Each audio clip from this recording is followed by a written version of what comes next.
All right, it's 6:31, and we're going to start the meeting with a roll call, starting with you-know-who. Betty Smith. Jeff Tenley, Tim Jandever. Al Kreider, Joe McCaffrey. Bob Strobel. All right, thank you very much. On the agenda, before we get to the agenda, I was dismayed to see on some of the minutes that some of the people that spoke was inaudible. What happened there? So I couldn't hear anything you said when you were on the mic. Me? Yeah, Oh. I think it was just You think the mic was out? Oh, I felt awful, but okay. I could probably go back and try to get some of it, but I was doing it. I can, So, I mean, that's on Pelletier? Yeah. Okay, I can paraphrase it if the board is okay with that. paraphrase it tonight or paraphrase it and send it to her and have it put in the minutes. I can do it afterward. I think Yeah, the second I one. just, I'm dismayed. I think also, one of the gentlemen, Nade, is, also were, There were some times that I could not really hear. okay. So, what I'm trying to get at, I'm sorry it happened, but how do we fix it? What do we need to do for you to fix that? Well, I think maybe if people are speaking, that they hold it instead of leaving it on the stand. They Okay. get closer to it.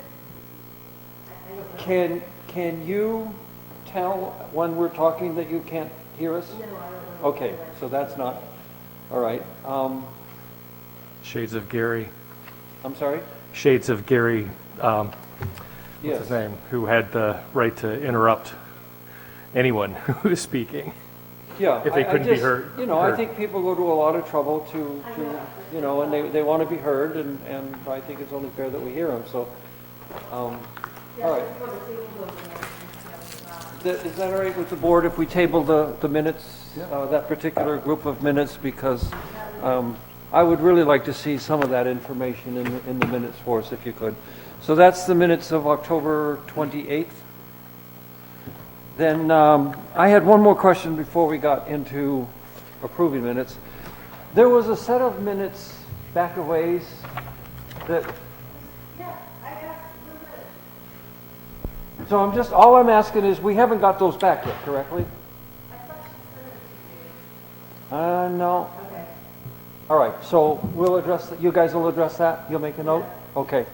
And sorry for that, everybody. So now we're on draft minutes of November 4th, if I can get a motion. So moved. Second. I got a motion on approving the minutes of November 4th, 2021. Who seconded it? Joe seconded it? Okay, Second, so, yep. any discussion? I thought they were very good. Thank you. All those in favor say aye. Aye. Motion carries. Everybody carried, yes? Good. Thank you. All right, so, continued cases. I've been informed that the Joseph D. Carter, Route 4, case 2116, has asked for an extension into December. That's correct. I did manage to communicate with Mr. Carter. I heard from him via email, but he said that he wasn't aware that he was scheduled for the prior meeting and he was not available to attend tonight. So he asked that we put him on an agenda for early December. Our work session is scheduled for December 9th, so I would suggest that evening. So moved. All right. Second. So I have a motion and a second to extend 2116 to December 9th, did you say? Yes. Okay. The 9th. 2021. Thank you. Any discussion? All those in favor say aye. Aye. Aye. Aye. Motion carries. 2117, David Pelletier Construction, Inc., Old Turnpike in Yule, Canterbury. Okay. Bob, you're recusing yourself? Okay. Make a note that Bob is recusing himself. And do you have a mic behind you, Mr. Frankowitz?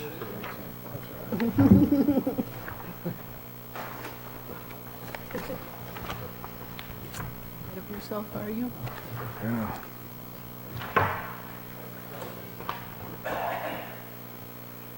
Evening, Scott Franklin from New Hampshire Land Consultants.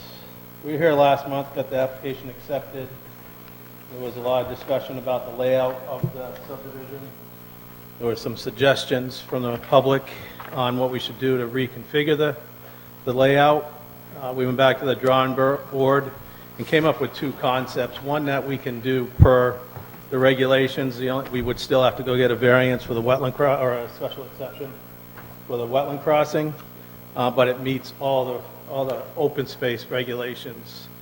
I'll call that concept one, and that's what I'm showing here. It reduces the lots to 1.5 acres, still with 150 feet of frontage because we still have to get the well radius within the lot lines.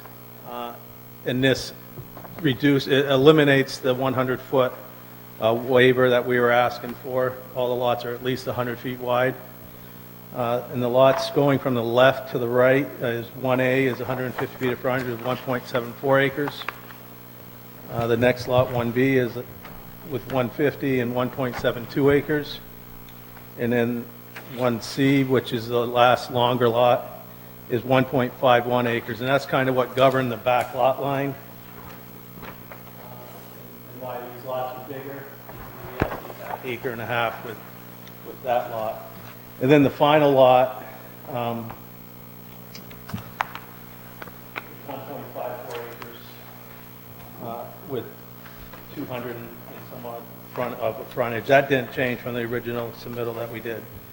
What this plan does, it preserves 3.5 acres on the back side of it in open space, not to be built on. And we would still need the waiver because of the 20-foot strip that goes out to Old Canterbury Road. No matter how we cut it, we're going to need that waiver on this. So on this concept, we would need the waiver. We'd have to go to the ZBA for a special exception to cross the wetland up front. And we did take the suggestion of combining the driveways a little differently. The lower one will have two lots off of it, and the upper one will have 2 lots off of it.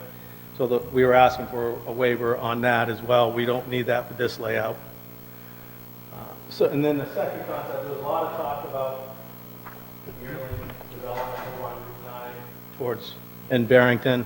It's something that you can't do currently in Northwood. You can't have more than one single-family residence on a lot.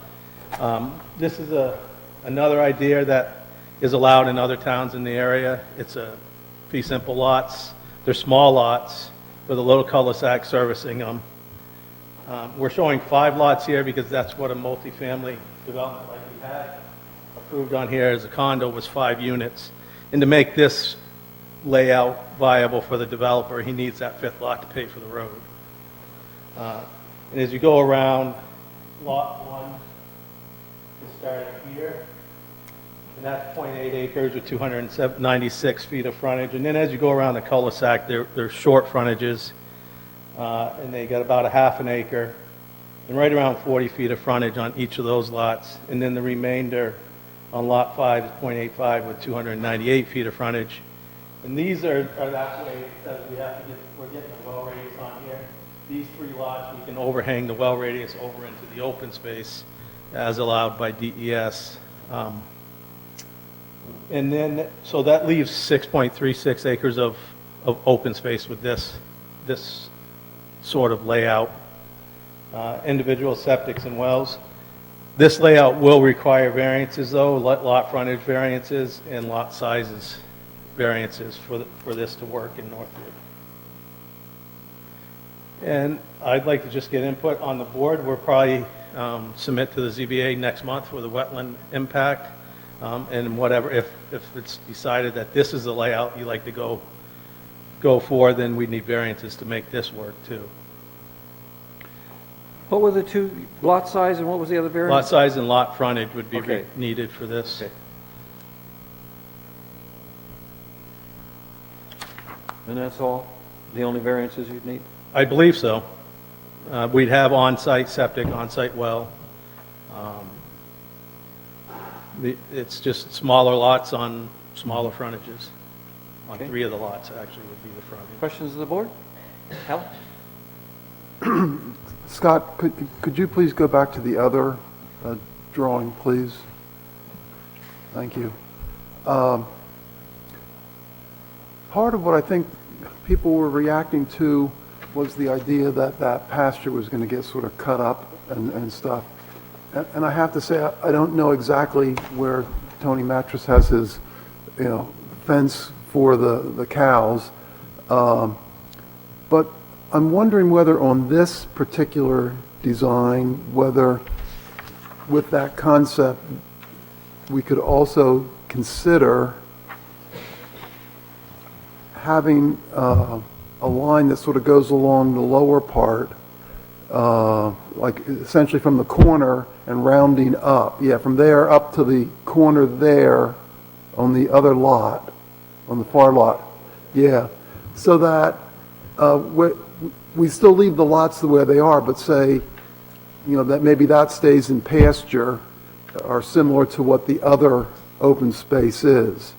And that, Easement on it. or something like that, but that would at least then, I think, satisfy many of the concerns about what the view's going to look like and things like that. I mean, I realize that, some of those folks in those, especially the middle 2 lots, are going to have, some of their land that, they need to leave the way it is. I know that's the way my lot is at my house. The very back parts of all 6 of our lots, there's a big line that goes through and says, no buildings, no, and I mean, my lot line still goes through there, but, there's nothing to even show where the lot lines are. But it lets you sort of keep the majority and the especially coming from the old Turnpike Road, a lot of the view. So that's just a thought that you might want to consider. I don't know what's required to implement that. I have to say I don't know. In this design, there's going to have to be some type of thing in the D-Day, open space and their responsibility of each lot for that open space. So it wouldn't be that hard to add an easement to the backside of the lots. I think personally, I think that might be something to consider, and it might ease some of the people's concerns about the view and different things like that, because then most of the houses will be down off the hill. Yeah.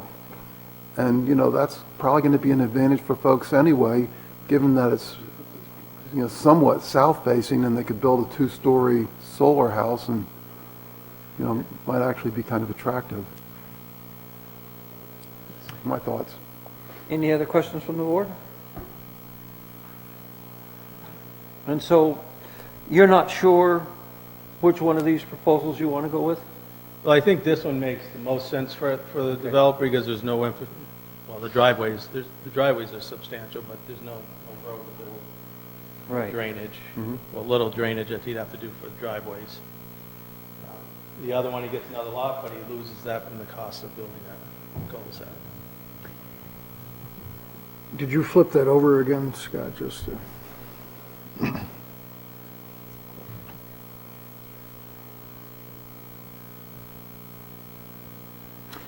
So all the actual designated building lots are smaller by a half or more. I mean, I don't remember the,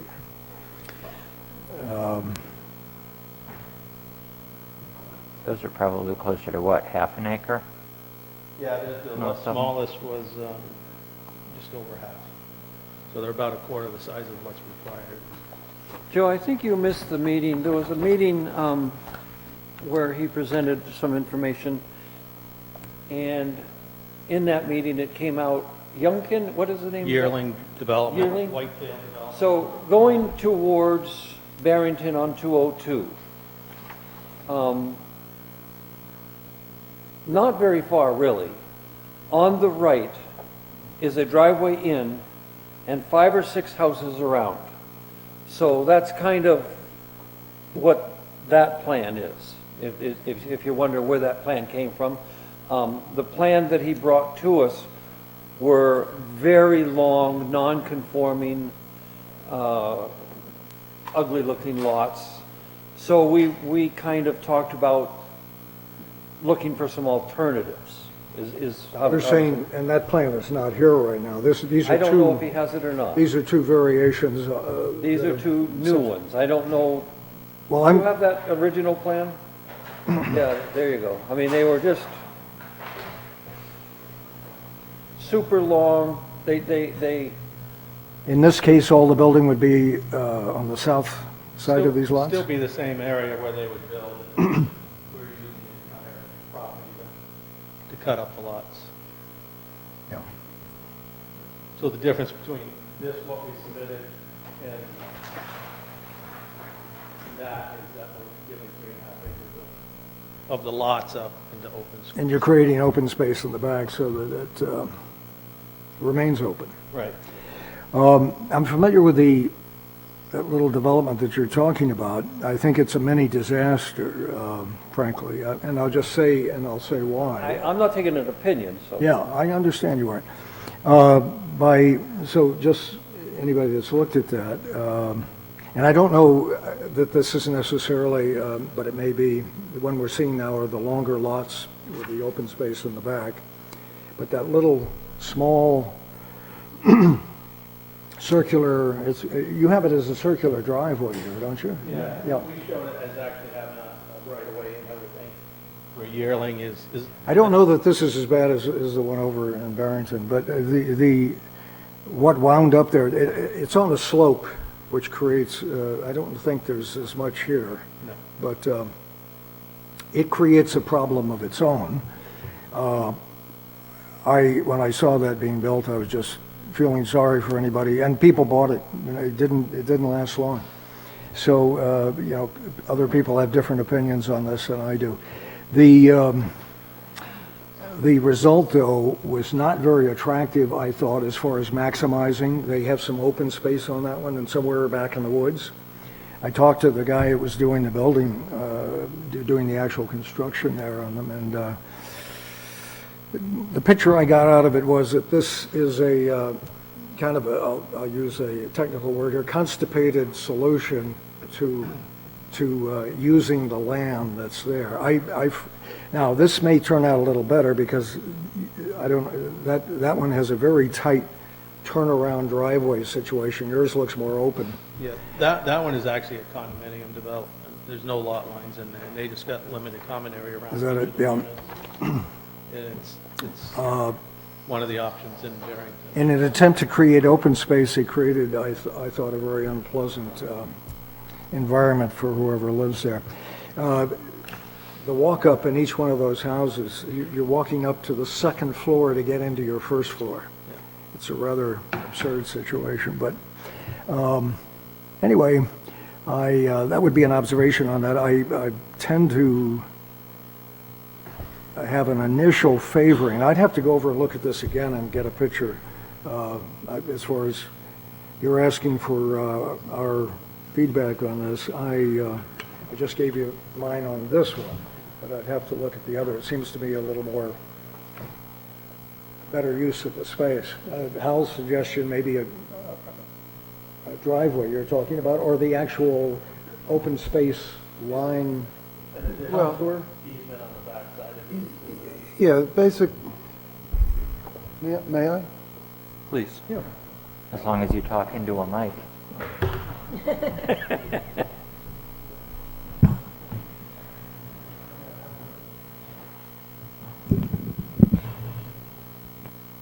So when I heard the public input last week, Joe, or last Yeah, meeting, I missed that, yeah. there was some concerns about how it would look and different things like that. And what I thought, based on that input, was you could perhaps mitigate most of those concerns by saying if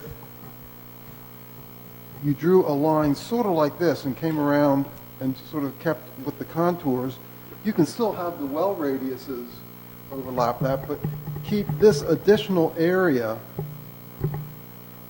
clear. In other words, just say, you know, you need to keep that in similar Common. condition as this. What are you calling the space? What? Open space, just open space, I yeah. mean, they need the lot size, obviously, so it can't be exactly Yeah. called that, but if there's something written in where you just follow the, you know, basically just sort of swoop down and follow the contours, the houses would still be down in an area lower, so they wouldn't be as sightly, and when you're coming from the other direction, I believe you primarily still see the pasture, which, you know, maybe satisfies some of the concerns. It's only a suggestion. And the way you, Scott, the way you had this laid out, if it remained this way, each owner would be free to use the lot within the designated contours, right? Whereas, I mean, what Al is suggesting, there would be a stated but unseen contour or control line running through, I don't know what to call it. There would be an easement over the back portion, is what Hal is suggesting. Yeah, no accessory buildings, no, you know, things like that. You just eliminate that. I mean, obviously, you'd hope that they'd leave it the same as the rest of the pasture, but, you know, like you said, it's their property. They may want to mow it instead of put cows on it or something, but But the way you have this, aren't the lot lines, would they change according to what Al's suggesting? For instance, if that was, or they would remain like this? It would remain like this, and we would just show that. And so the square footage of each lot would be the same. I mean, How do you enforce that? I'm not clear on that that's entirely. same as the 6 lots that are in the area that I live in. You know, basically on the one side of the road, you're not supposed to have anything. On the other side is where the houses are. So at some future date, it would be up to some, Yeah, you know, Building it's like many of these things, you know, when does the question come up? It's maybe if something flagrant happens or, you know, becomes obvious that something's not right, but, And if somebody was to come in for a building permit to put something in that area, the building inspector should. the well radius you mentioned, there's a little bit of overlapping on these lots. What was the count, the 75-foot radius, is that what you? No, the well radius is all fit, this one overhangs into the open space, but that's typically allowed. Yeah. No, But the other one, but that is based on a 75-foot radius in Yes. this instance, okay. All right, so you want to speak, Linda? I was only going to note, but Scott just said it, but Joe's concern about how would it be enforced. If it's part of the approved subdivision, then if someone came in for a building permit, they would be denied. Okay, so I'm unclear, Hal, when you drew your line, and I kind of drew a line like you drew a line, right? well, Would the lots change to this size? no. The Well, lots, that's just a line that's just an Okay. arbitrary, I don't want to say arbitrary because I picked it, but it's a line delineated on the subdivision plan Yep. saying, for this area, these lots cannot put any buildings, et cetera, et cetera. Okay. It's And not in so the that open would space, not- but it's a Excuse me, Joe. no-build. Let me finish, please. So that would not interfere with that 75-foot radius that he has on there? Well, no, what he's also saying is the radiuses for the wells can go pretty much anywhere. Right, but he's yeah, showing it. Yeah. Most of what would be on the top side of that line here, but that's okay. And, still part of their and lot. with any easements like that, whether it's the open space proper or easement on the private property, the rules of those easements depend on, or they are what you make them to be. So if they wanted to make sure that the private well was permitted to be in that back easement area, but no above-ground structure could be, they could write that into the easement that would be presented for your consideration. Something that I thought of with the other plan that was the more concentrated one was we've had open space easements for those remainder parcels that have allowed the open space to be used for lot loading calculations. And I think maybe even in some instances for, a leach field or something itself. So again, that would be something that you could theoretically consider if some of those lots were getting crunched where you were able to fit a septic that didn't overlap with the well radius. That could be a point of discussion of, can we count this loading? As long as you write it into the easement, Okay, that is theoretically an option that's open to us. okay. It's once that easement is recorded and you want to do something that hasn't been put into it that you run into problems. All right, Joe, did you have something to say now?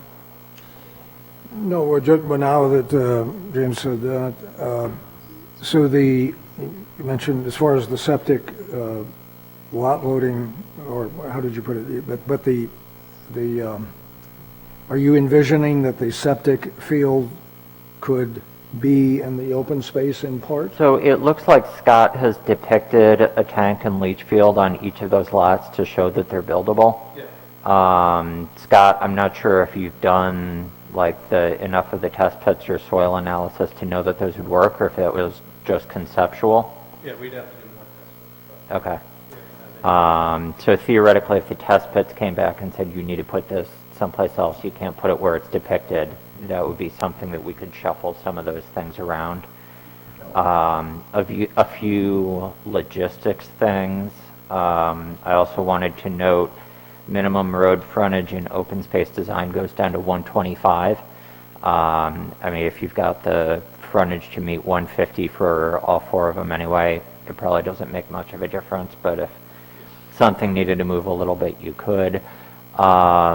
If you wanted to move forward with this plan, since you are committing to a large amount of open space, I would say that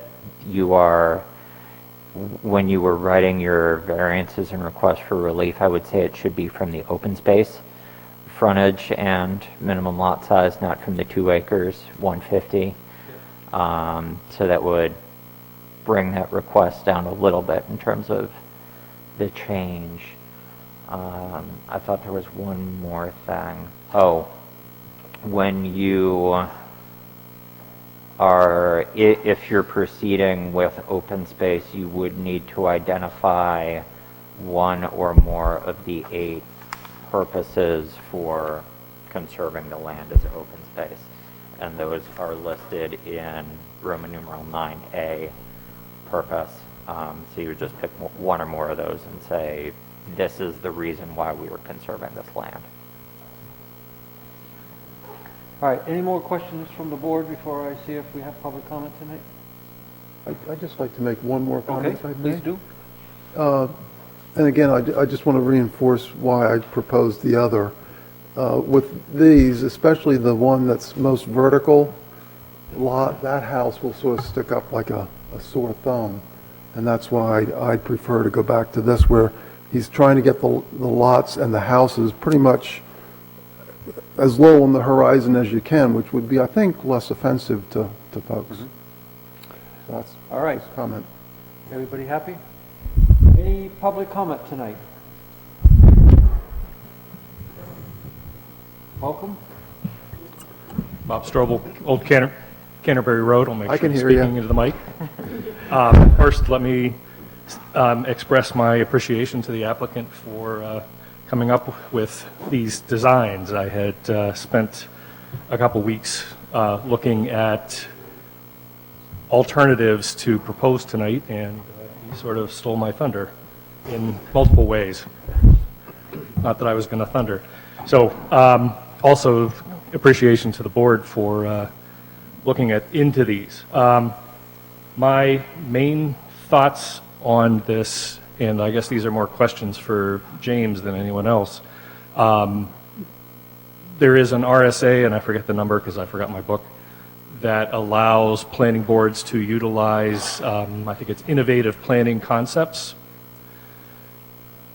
Innovative land use techniques. Thank you. That is essentially enabling legislation that supports code that you might put into place. It's not something that you can use to work around the code that you already have. Okay. So it's something that we reference when we're adopting zoning. Fine. But it's not something that would exempt us from the zoning that's on the books. Okay.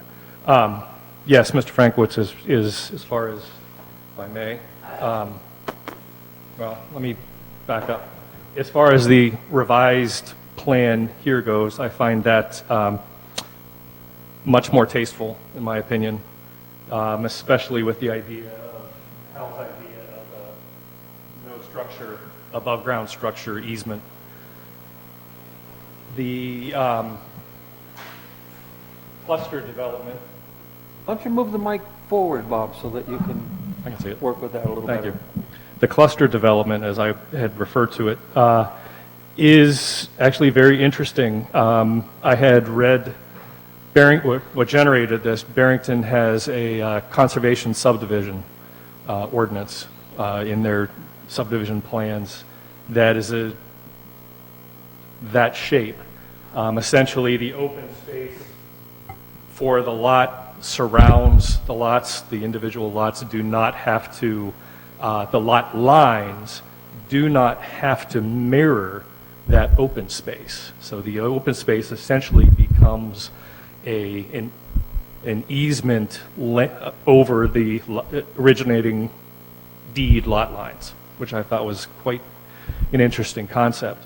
I have looked at that, and if the board gets into looking into subdivision regulations in a couple months, I should have a lot more work that I have completed on that kind of concept for here. Personally, I very much like the cluster development, and I appreciate Mr. Frankwitz developing it. It solves a couple of problems, mainly the driveway is not a problem. You're looking at one impact over that space rather than multiple, and as Joe pointed out, Yearling sold, and I think it's 6 houses. They sold within 3 months after they were all opened. There is no other neighborhood in Northwood that would be like that. That is, I mentioned before, and I'll get these notes out to Susan, the idea of this looking like New Jersey. This is New Jersey, done in a New Hampshire style. It is a neighborhood, as opposed to multiple large homes that are totally out of character for this area. I'll leave you to your decision. Thank you. Thank you, Bob. Any other public comment? All right, thank you. So there you have it. It sounds to me that, well, I've really only heard from a couple, but does anybody want to weigh in on which of the two new proposals they think better suits Northwood?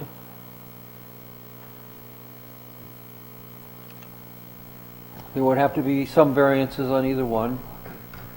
Well, I'm wondering, you said better suits Northwood, and Bob, I understand he likes it. I merits to this kind of thing. I could argue for a cluster development in certain contexts, but he referred to it being New Jersey, I think. So that said, Bob, I'm not sure, but the whole, and then your observation of what better suits Northwood, I'm saying, no, wait a minute, there's a disconnect here. So I said what I said about the one over in Barrington. This would have a bit of a different appearance, I think, just because the configuration's a little different. And as I said, there's a very weird hillside that they built on, which created really a very, but Bob's observation, I don't know if they sold in 3 months, but they certainly sold rather quickly. It was in a different market, though, about 3 years ago, maybe. So there's a disconnect between New Jersey and Northwood. That would be my observation. I'm not sure. So, you know, I hesitate whether to bring this up. It's just a personal observation that I have of where I work at the Camp Yavna, and how different people think differently. So we have 48 buildings, and we have approval for 3 more cabins. And the new director that came in, his idea is cabins. I mean, the 2 peaks are 18 inches apart of the cabin we built last winter. And I'm 18 inches apart. He thinks of that as a little village. He'd like to see the boys in a little village and the girls in a little village, rather than my idea, because I live in the middle of 75 acres, and most of you know that, so I want to live a little further away. And all I'm saying is different people have different ideas, and there's nothing wrong with, in my opinion, a little of both in Northwood. I mean, that's the way I would look at it. But, you know, some people, my kids would have loved to live in a trailer growing up. I know they would, in the trailer thing, where they'd have a whole bunch more kids to play with, instead of out in the middle of 75 acres, where they only had a few animals to play with. So everybody's different. So I don't have a problem necessarily with that. I just think you're going to have, meaning the applicant is going to have more issues, seems to me, getting that approved than the other one. So that would be, in my opinion, the main reason for going the other side. Would be, I think that has a much easier road path to success, is the way I would put it. Just a point of information, what's, because I can't see it at all here, it looks like it's about midway, the back of those current lots, the longest one, about midway on the total lot, or a little over? Whereas the other was what, maybe a third at most? The original. The little cluster relation. It's certainly not halfway though, but yeah, maybe a third. Okay, thank you. So Mr. Chair, the open space parcel, Scott, you said was 4-ish on this one and 6-ish on the other? 3.5 on this, 6.5 on the other. Okay. I know it's difficult with our seating arrangement. Mrs. Smith had her hand up quite some time ago. Oh, I'm sorry. My thought would be with the other side. The New Jersey? Every once in a while, New Jersey Bob, gets you're not something. going to live that one down right. for a few years. But anyway, appears to be much more open space left. and There I is. think that's something that we want. And more people are going for these kind of things to save the open space. And I'm sorry, I was away from the mic. Did you get that?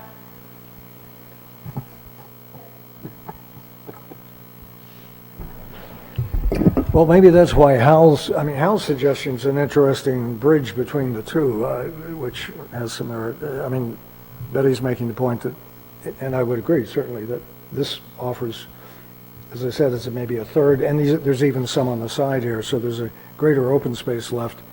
On the other hand, that idea of That probably pulls in an acre, maybe 2. might create a bit of the same effect. There won't be the open on the side, but Well, and they won't be as high, you know, the houses will all be in the lower areas primarily. But, I don't know, Scott, do you have an estimate in terms of that sort of curved area? I mean, I'm guessing 1.5 acres, maybe 2.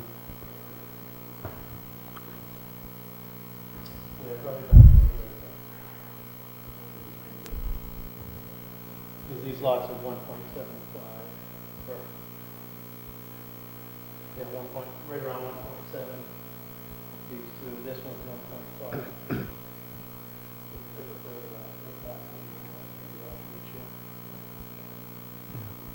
So if you kept that open, maybe the amount open is essentially the same. I mean, it's not exactly.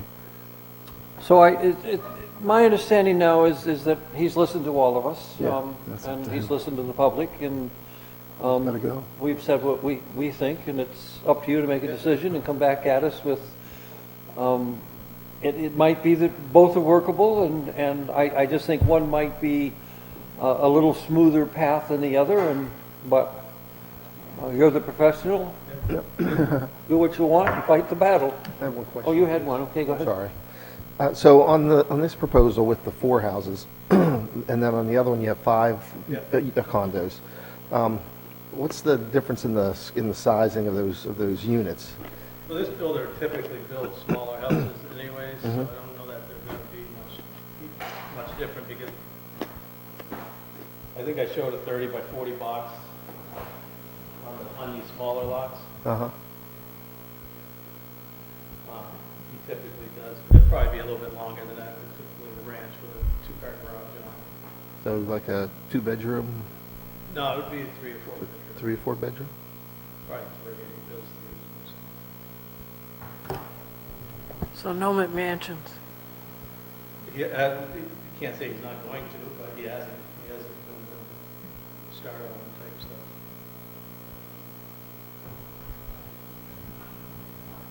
Bob has a question. Come on up, Bob. Sorry. Question about procedure than anything else. If the applicant was to proceed to the ZBA for variances for this, I presume that there are more requests for variances for this than the flip side. If in the process of that hearing, a key variance was denied, would there be any reason why he could not at the same hearing proceed with the variances for this? I'm It not, might be difficult to I notice. think but- procedurally, the ZBA needs to operate on a yes or a no for what you've requested. So I don't think you could come in with a Plan A and a Plan B, and if Plan A doesn't get approved, then the ZBA immediately kicks into consideration of Plan B. And, you know, sort of to the chair's point about this being the applicant's decision essentially from this point, yeah, I would feel uncomfortable if we were to prescribe the denser option on the applicant, knowing that it is less compliant with our regulations. If he chooses to go that route and is able to get the necessary permissions from the ZBA, I think the board, you know, would need to consider it once it came back, because all of the relief would have been granted. But I would encourage you to stop short of encouraging the less compliant option, and, you know, giving the impression of pushing for things that don't comply with the regulations we have on the books. And just if I could speak for a second, this one is fully compliant with the regulations, except for we need the special exception to cross the wetland for that one driveway. Right. The lots, we don't need any variances for this one. For the other one, we would need variance, 2 variances. Is it open to your consideration, or your client's consideration, house idea? Is that something that might be workable, or? I think it will be, because they'll still get his 4 lots that he wants. We'll just restrict the backside of that lot. And he's working with the mattress. Tony? He's been working with him, because he's actually allowed him to have his cats come on the property and stuff, and he mows the property right now. So he wants to be able to continue allowing him to mow the property, the open space. So whatever open space he develops, he's probably going to give him rights to still mow that. Is the way Yeah, he, expressed that several because he has a barn and so forth, the mattress is just Yeah, that's just. over, yeah. One more. All right, I think you've got a good handle on it, and we'll wait to hear from you. We need to continue.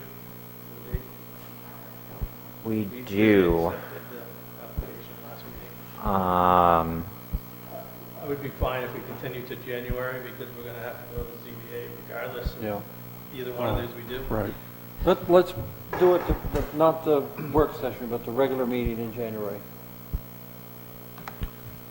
So in January, our meetings would be the 13th and the 27th.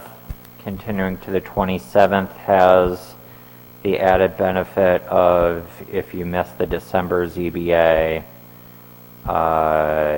you should be able to hit the January ZBA and still be done in time for that meeting.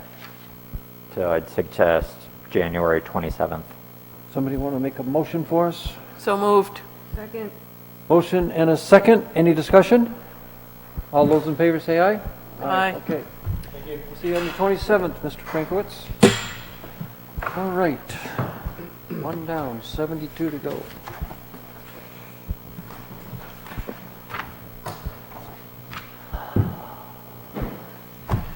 And we are moving on to,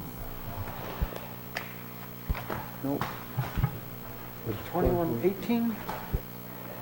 Yeah, there's the agenda. 2118, Ledgewood Realty and Trust. We got Mr. Dacco.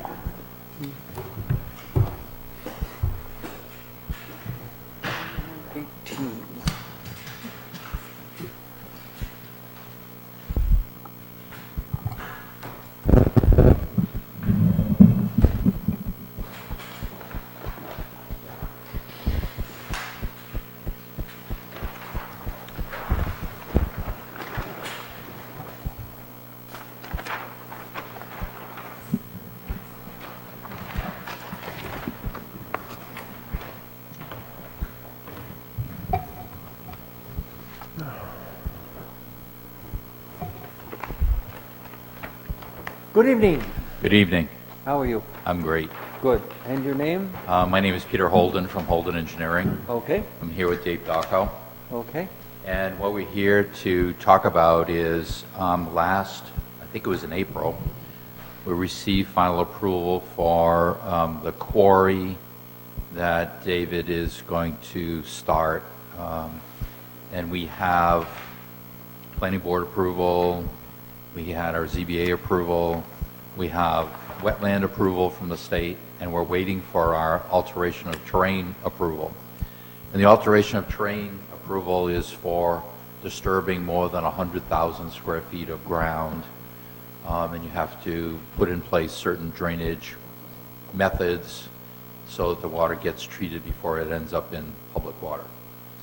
And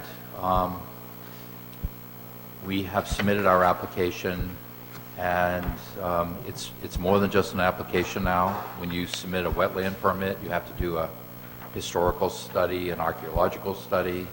When you submit an alteration of terrain permit, you have to get your wetland permit if it applies, and you'll have to get a wildlife study, which is, are there rare or endangered species that live on this property? And what happens with that study is you submit it to the DES as part of your application for your AOT permit, and you also submit it to Fish and Game. And Fish and Game has one person doing this, and they're kind of bombarded. And so they're actually going to maybe change the regulations, but for a while, it's going to be, we're going to sit and wait for that person because they're just going to mountain of it. So what we're here tonight for is to see if we could get permission from the planning board to allow David to work on the road that's going to access the quarry. And he doesn't want to work on the quarry. He would just like to, just orient you a little bit. This is Route 4. You can take the mic out if you want, if it's easier. I get my hands. Oh, you can speak with your This hands. is Route 4. This is where existing retail sales is. And then you have this road that goes, there's an existing road today that runs quarry property out here, runs across the power line. And as part of his access road, he has to make some improvements to the access road because as part of his planning board approval, the planning board wanted to have it as a private road, and it needed to be 18 feet wide. Right now, it's about 14 feet wide, so he's going to end up adding a couple feet to each side of the road.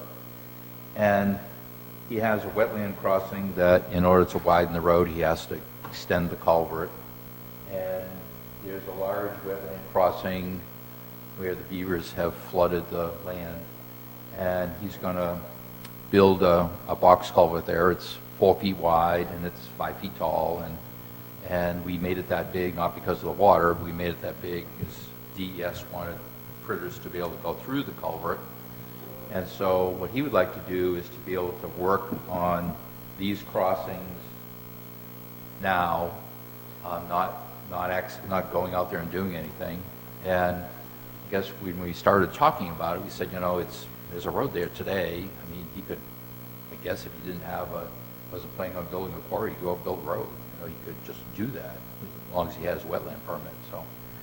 So as part of his approval for his quarry, he could build the road. He was anticipating he'd have his AOT permit. He's build the road, and he had to post a bond for the road, a restoration bond, not a construction bond, because he's not selling lots or anything, but it was a restoration bond so that if he went to Florida and didn't come back, the town, if they felt like it, could take his bond money, bulldoze the road, flatten it off so that it was not steep, and plant grass on it, and so it would be stable and wouldn't erode anymore.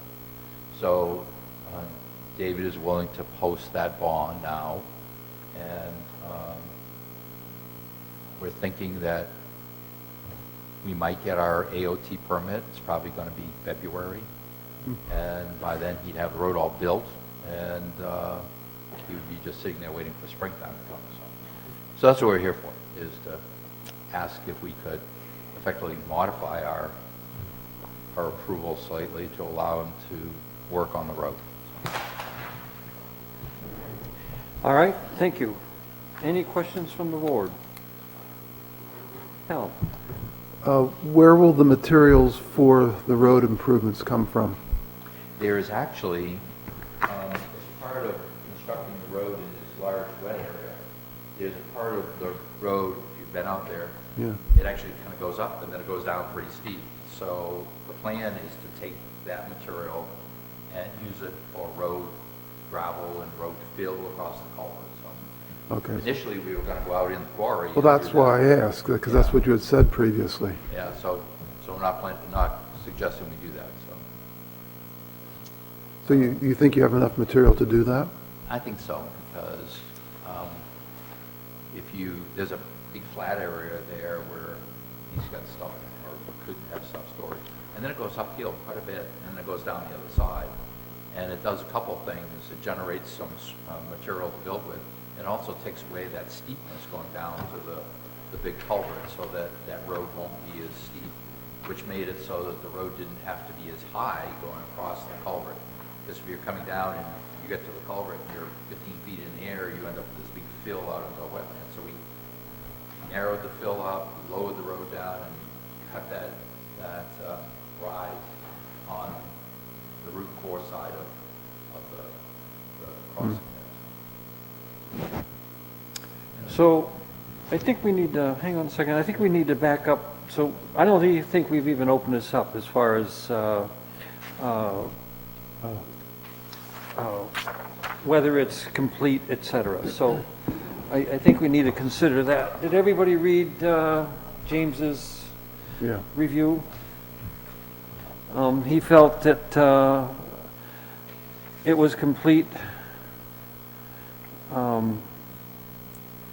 et cetera. So if someone would make a motion about the So completeness of moved. 2118, and then we'll have a discussion about it. Second. So we got a motion and a second on the completeness. Anybody have any discussion on Point of that? inquiry, Mr. Chair, if Bob is going to sit on this one, can you officially add him to the voting designation? Yes, thank Since he you. was recused? You're officially added. Did you ever add me? Did I ever what? Add me? I came No. a little late. You might want to do that too. What if I don't? Fine. Ooh, wait. I think, did you saw Lee came in? Yes. You're added, Lee. Thank you. Yes. Okay, so we're having discussion on the completeness.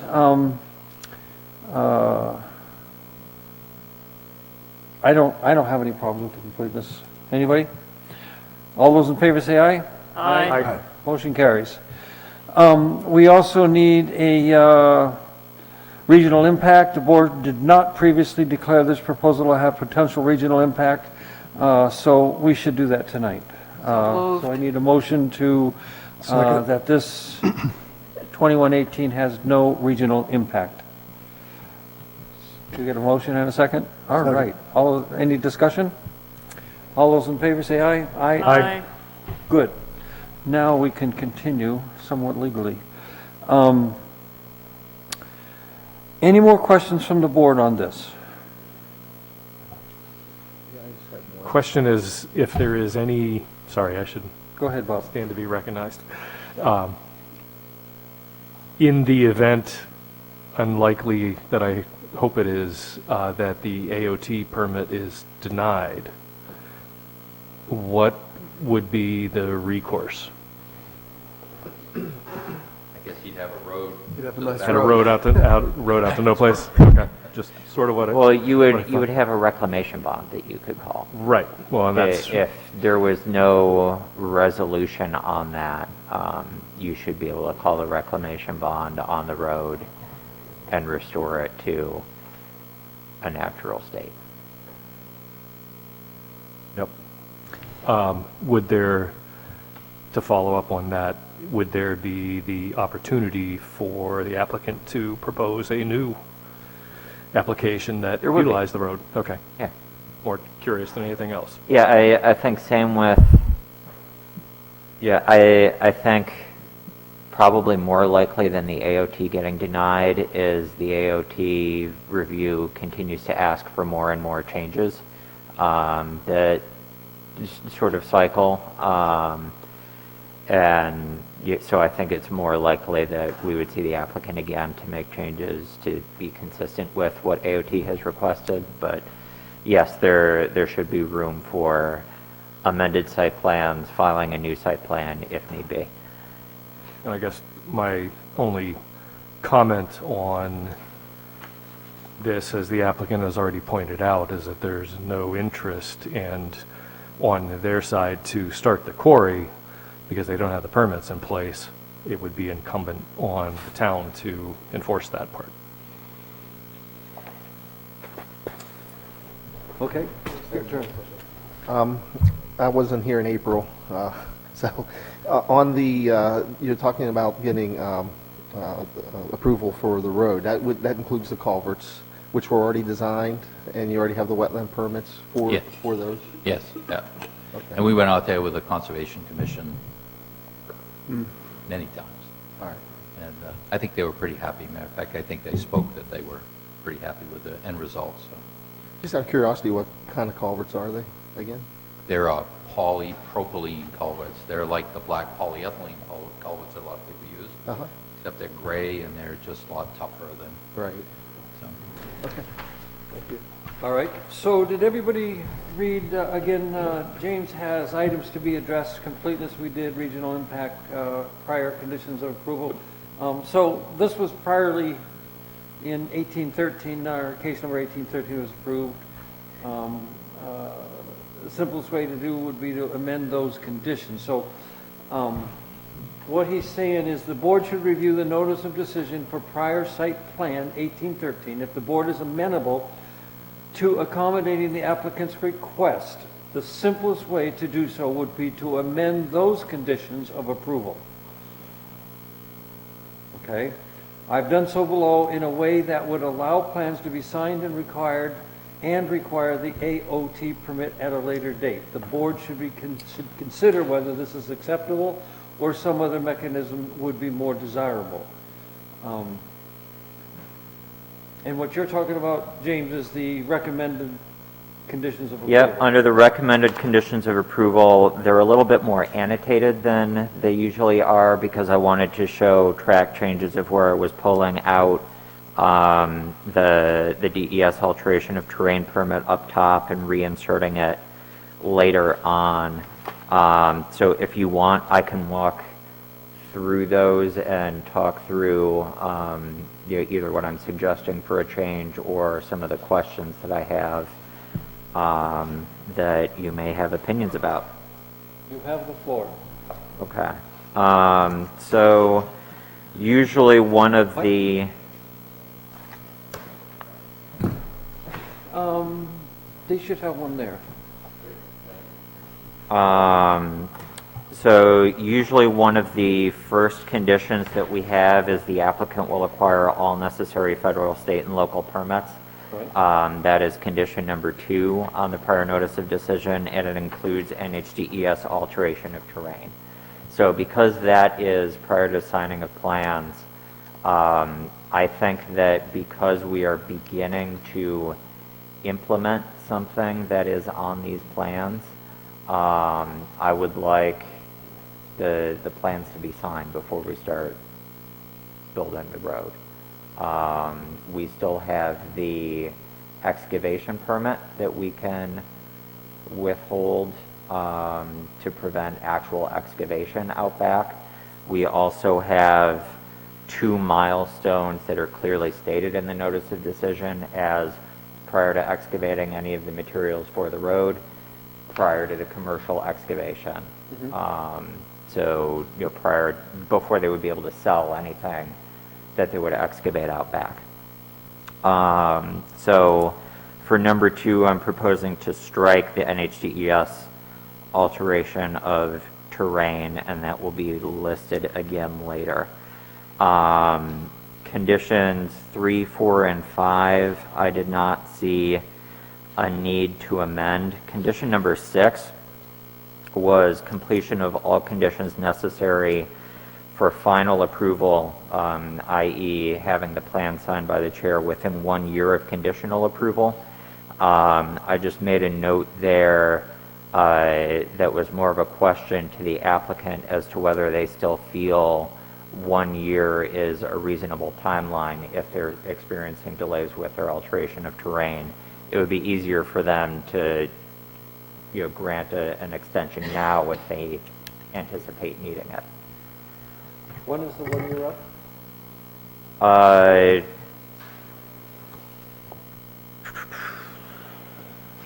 The notice of decision was from the April 8th, 2021 meeting. So that 1 year would be April 8th, 2022. Did you say you were going to have it in February, you thought? Well, we would like to have it in February, I think we could, but I think we anticipate we would, but I think it might not be a bad idea to not get to March 25th and have to come here and change it. If we just added 6 months to it or something, So I can, 4 months from Writing now. with me? I could 4 months strike from now. 1 year and say Yeah. 18 months, and that Okay. would put us into April, May, June, July, August, September, October of next year. yeah. Good. If we don't have it by then, we're going to give up. We've only been doing this how many years? May I suggest one other Yes. change? Al? Back up in number 2. James, I don't know if I'm comfortable with including but not limited to the DES wetlands, because that could imply the alteration of terrain. Can we add something that So says... something except the alteration of terrain is denoted below. Yeah. Just to call it out as Yep. opposed, because I think there's still some others there that we don't want to miss. That's correct.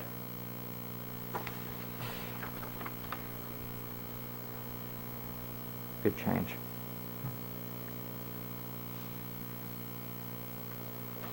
So what are you putting there? So question number 2, where I'm now striking NHDES alteration of terrain. I think all federal, state, and local permits, it was intended to include wetlands. At the time, it was intended to include AOT. I believe they were also clarifying the driveway with NHDES.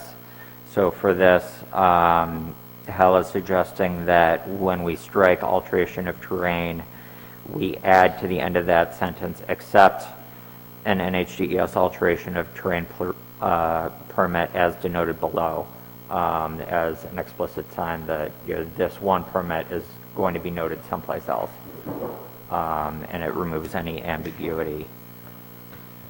Okay.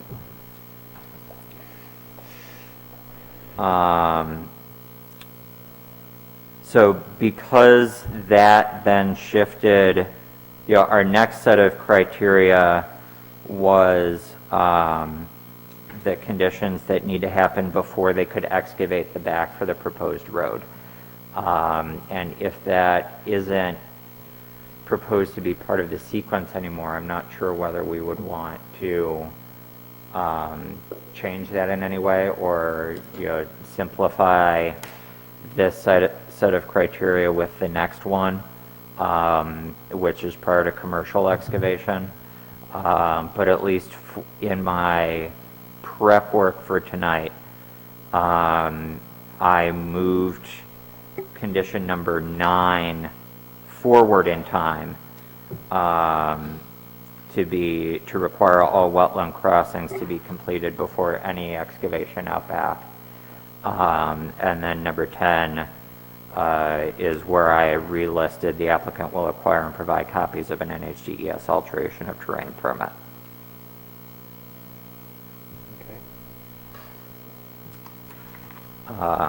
And it looks like the third page was not printed.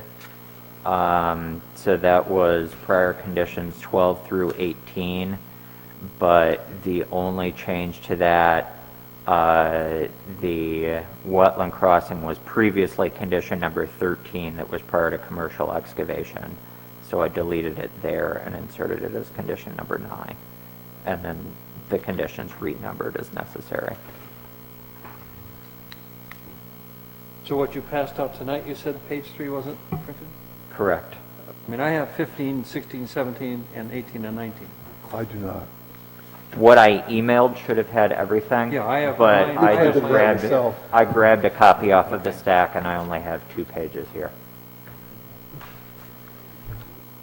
So this goes back to what I was talking about before, prior to excavation of materials for the existing road, and that's why I ask you. You're not going to be able to go back there to get material. No, that's fine, because our original design was much higher at that crossing, yeah. because we weren't cutting the hill down, so we lowered it down, now we cut the hill down, so we're going to generate material to build it, so we don't have to go over there, so, and we just won't go over there, Okay. Just making sure. yeah.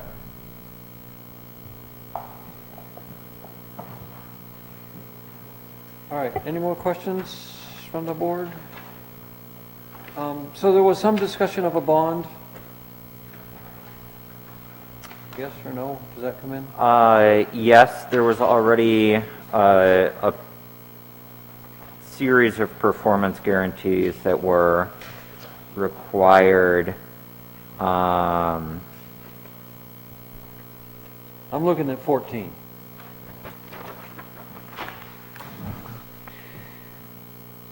Bottom of the page 2 in mine.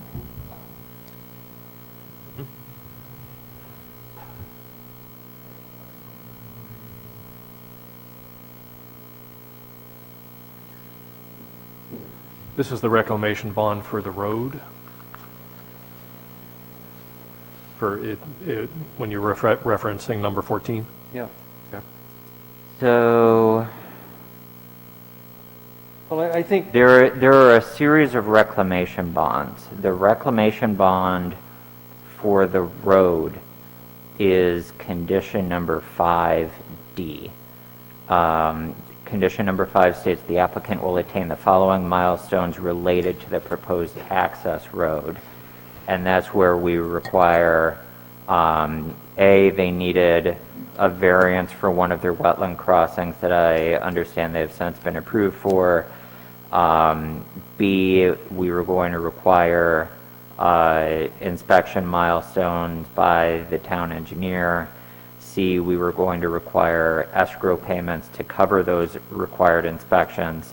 And D, we were requiring a reclamation bond to restore the road itself to a natural condition. Conditions 13 and 14 relate to the reclamation bond for the commercial excavation area. And so do we hold those bonds now already? I think I don't know whether we've received any of those. Linda's saying no. Okay. That's My question, do we want to have a bond for safety? I would say we already have the condition in place for the bond. By moving when alteration of terrain is required, I'm trying to maintain the expectation that we still have to have all conditions precedent met and the plan signed before the crossings can go in. But since alteration of terrain seems to be the thing that is preventing that from happening, I'm suggesting that we move that to later in the process to allow the plans to otherwise be signed. All right. Any questions? Number 11? Number 11? James, the board should consider whether. Yes. I must have stopped in the middle of my thought. That thought was whether we should also be considering the conditions on the excavation permit itself.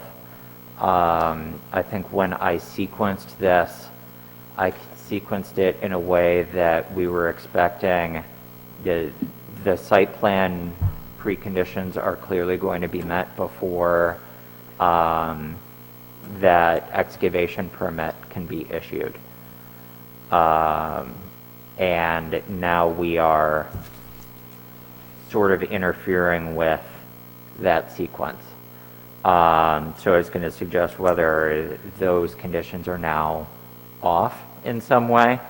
I think thinking about it now, a potentially easy way to do it would be for number 10 to add a sentence, "This shall be complete prior to the issuance of the excavation permit."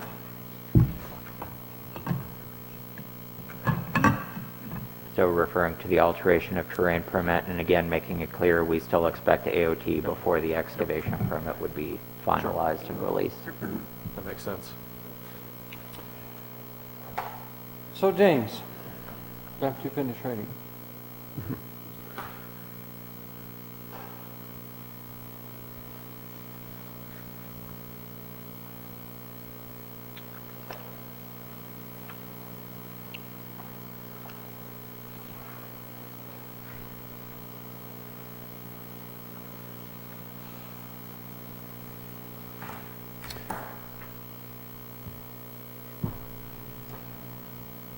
First off, we should probably open public comment. We should. Okay, so we're going to open public comment. Is there anybody in the public that wants to comment? Seeing none? Good. James, if somebody on this fine board was to make a motion of approval and I got a second, would you be able to list the conditions of approval? Read them. I mean, read them so that we're very clear. I would, and I will. Do you want to think about it for a couple of minutes and get yourself all lined up, or? I think I could be ready at the board's pleasure. I would. Yeah, I don't think Mr. Holden has had a whole lot of advanced time, so I just want to see if he understands what I'm suggesting and he's amenable to the changes as well. I think we're fine. Okay. Oh, don't get yelled at. I think we're fine with that. Okay. So I was curious though about the, you said something about endangered animals and things? Have you Didn't met find his it. dog? Say again? Have you met his dog? Yeah. I mean, that's endangered. I mean, that's the most spoiled dog I've ever seen in my entire life. Just saying. Okay. So, I'd like somebody to make a motion for approval on case 2118. Well, I'll Motion make the to motion. approve, Okay, motion to approve I'll second. with conditions as stated by Mr. Burdine. And I have a second. So, we would like the conditions. All right, so I will be rereading all of them. Since we're doing some shuffling and some renumbering, I'll be issuing a new notice of decision that includes, all of the original conditions from the prior one. If some of them have already been met, great, they're continuing to be in the record. So we are proposing to amend the prior conditions of approval to read Easy. Okay? as follows. Prior to final approval, which is the signing of plans, number 1, resolution of all items identified in the latest version of the document JEB changes to plan set. Number 2, the applicant will acquire all necessary federal, state, and local permits and provide copies to the town, including but not limited to an NHDES wetlands permit, with the exception of an NHDES alteration of terrain permit as noted below. Number 3, the applicant will acquire an updated NHDOT driveway permit or written confirmation that no such permit is necessary for the new excavation areas. Number 4, deliver 3 signed and stamped paper copies of the final plan for signature. Number 5, the applicant will attain the following milestones related to the proposed access road. A variance permitting the impacts to the Wetland Conservation Overlay District and its buffer where it overlaps with the Conservation Area Overlay District shall be approved by the Northwood ZBA. B, a list of required inspections and or certification milestones for all required drainage and roadway improvements shall be agreed to between the applicant and the Board of Selectmen or their designee. C, the applicant will provide escrow payments sufficient to cover the costs of all required construction inspections. D, the applicant will provide a reclamation bond or other surety acceptable to the Board of Selectmen for the purpose of restoring any incomplete roadway or drainage improvements to a safe and stabilized natural condition in an amount agreed by the applicant and the selectmen or their designee. Number 6, completion of all conditions necessary for final approval within, we are changing this to 18 months of conditional approval. The planning board may extend this deadline for good cause by majority vote. Prior to the excavation of materials for the existing access road. 7, the site plan shall be signed by the chair of the Northwood Planning Board, indicating final approval of the board. 8, sheet 2A, detailed conditions of approval, shall be recorded at the Rockingham County Registry of Deeds within 6 months of final approval. Number 9, all wetland crossings shall be completed. Number 10, the applicant will acquire and provide copies of an NHDES alteration of terrain permit to the town. This shall be completed prior to issuing the excavation permit number 19-20. 11, excavation permit case 19-20 shall be approved and all applicable conditions precedent of approval met and the excavation permit issued. Number 12, only excavation of materials necessary for the improvement of the existing access road may occur prior to the road's completion. Number 13, the applicant will provide to the town engineers a plan of the area to be excavated for road construction materials for the purpose of determining the amount of a reclamation bond or other surety acceptable to the Board of Selectmen for the purpose of restoring the excavation according to the approved reclamation plan. I am still going for those of you who don't have sheet 3. This is now number 14. The applicant will provide a reclamation bond or other surety acceptable to the Board of Selectmen for the purposes described above in an amount agreed to by the applicant and town engineers. Prior to commercial excavation, number 15, improvements to the existing access road shall be completed and stabilized. Number 16, all proposed stormwater features shall be installed. Number 17, any final inspections related to installation of wetland crossings, stormwater features, and road construction shall be completed. Conditions subsequent. Number 18, the applicant shall remain compliant with all conditions subsequent of excavation permit case 19-20, including but not limited to the approved reclamation plan. And number 19, upon completion of the gravel operation and reclamation of all excavation areas, the applicant or their successors shall place the subject property into permanent conservation as described in note 9 on sheet 2A. Well, you earned your pay tonight. All right, so, I have a question. I think this came up, James, at the last time, but typically there is not language in there about the selectmen, because this is a site plan that it's not a road. It is a planning board site plan. And I think you added selectmen or their designee, because it's not typical that these would go through the Board of Selectmen, but that they would be handled by land use staff. But I noticed, and you have that except on number 13, that is typically done through the town's engineer. It certainly can be provided to the Board of Selectmen, but I just would like to have that, or their designee, should they want to be able to authorize other staff to be able to do that. So for 13, would you like me to add the Board of Selectmen or their designee in lieu of town engineers, understanding that their designee is highly likely to be the town engineer? I think the reason that we wanted to list the Board of Selectmen in these was that we did not, it related to the discussion of the performance guarantees.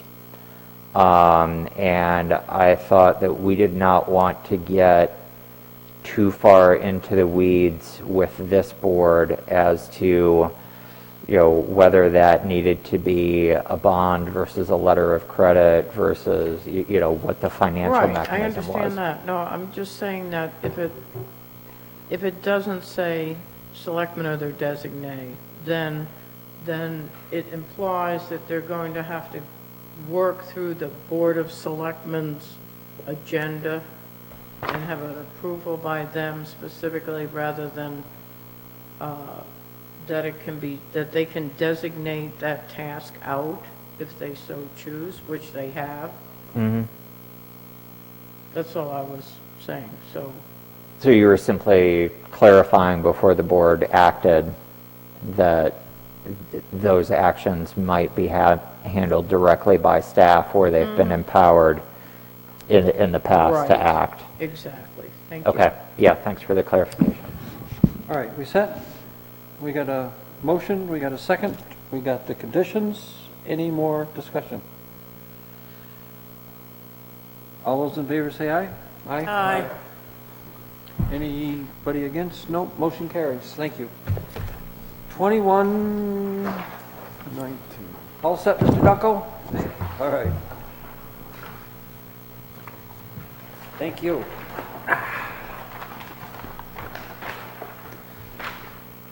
2119, now the Patriot Holdings, the review comments of town planner on mine say 2118. I don't know what you've got, but. Yeah, that was my typo. I didn't realize. I did them sequentially. I used one as a template to start the next, and I didn't realize until I saw them printed and It's no sitting problem. side by I just wanted to side. clarify that so that everybody could stay on top of things.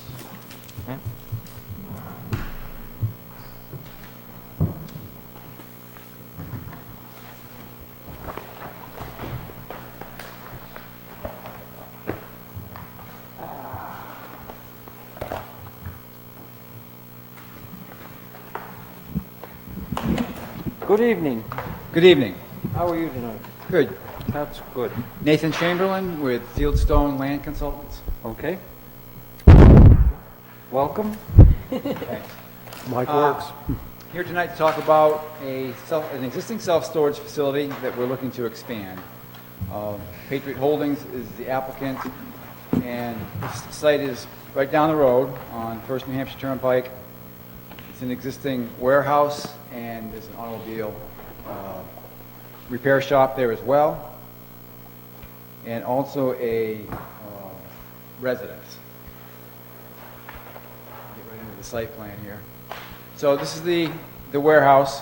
It's been a few things over the years, it looks like, but right now it's a warehouse that they're kind of a third party. They warehouse things for other companies and distribute them, is my understanding. And then the automobile facility's here. I know the previous tenant had a lot of junk cars out there. Those have been cleaned up by the new tenant, is my understanding from Patriot Holdings. Patriot Holdings has just recently purchased this, and it's under this all-purpose storage, Northwood LLC. The same entity, as you can tell by the address underneath. So right now, there's a mobile home here, and that's going to be taken away. And the access to the site, there's very little frontage here, but this is all pretty much driveway. This is an old Class 6 road. I apologize, it's not labeled on the site plan. It's Canterbury Road, it's shown on the existing conditions plan. It just turns into it's not even a woods road, it's really nothing. But at any rate, so we're going to improve the access by bringing the road down and around here to improve the connectivity. Right now, it comes down through here and then in the back. So for this warehouse, the deliveries come straight back, and they back up this little loading dock here, and there's another, like a recessed dock here, and they loop back around and out. So by putting this driveway over here, it cleans up the access. This will still be a pass-through, and there's an existing gate right here. These will also be gated, and there'll be a knock box on there, and a electronic pass key for the people that use them. As far as the self-storage operation, there'll be a kiosk here to access, and then a kiosk to exit over here. So these are the existing storage units here that were, I believe, approved in 2015. They've been built, look pretty good. I know there's a lot of, I was looking at the pictures that the survey crew took when they did it, and there was a lot of junk laying around. Patriot Holdings cleaned that all up, and to keep a real clean site, I think it'll be a much better run operation. So then, we're proposing it's a long, narrow lot, as you can tell. This is only about a third of it. It keeps going to the back. It's approximately 30 acres. And there's a large wet here, as you can see. Area of wetland that comes up into the site. But there is some upland back in here that we're trying to access with this proposed drive, and then these buildings back here. A total of 6 buildings. And numbers are over there. 17,200 square feet of additional building. And then there's existing 10,129. So a little more than double what's out there, like 3 times.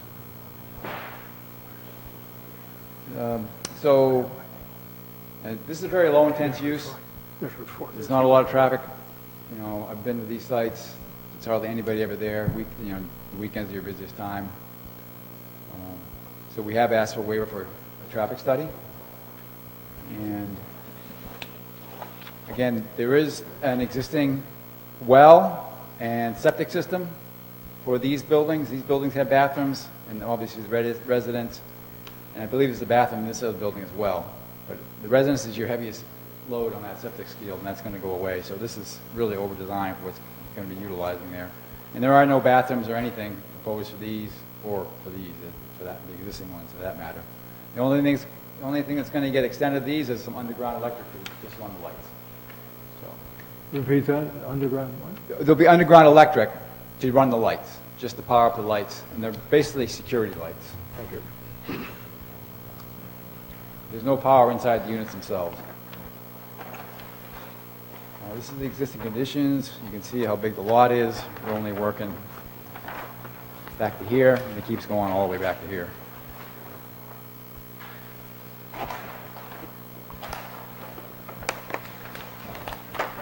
get to the grading plan. So there's an existing stormwater basin here that was put in for the last development. We are Excuse me, sorry to interrupt, but did we accept this as complete? Not yet? No, We're not getting yet. into a lot of Finish- detail. Pardon? Motion to accept is complete. He's getting into a lot of detail Okay, yeah. first, that's all. Thank you. Motion to accept is complete. Second. So I got a motion and a second. Any discussion? All those in favor say aye. Aye. Regional impact, So moved. Second. discussion? All those in favor say aye. Aye. Aye. Thank you. All right, continue, sir. Sure. Yeah, so we're capturing all the runoff from the pavement and routing it down in a swale all the way down and around to the back here. And then this pavement as well is sloped and all getting directed to this. We have a proposed infiltration basin in the back here. And that mitigates the increase in stormwater runoff, and it provides treatment as well to the runoff. We are encroaching on this. There's an existing basin here that we're encroaching on a little bit with proposed access, but we're taking some of the flow, we're redirecting some of the flow from that into the new system in this swale. So Into the new system. into the new system, correct. So, we've submitted a drainage report that shows that we've mitigated our runoff and we've decreased the discharge from the site in all storms.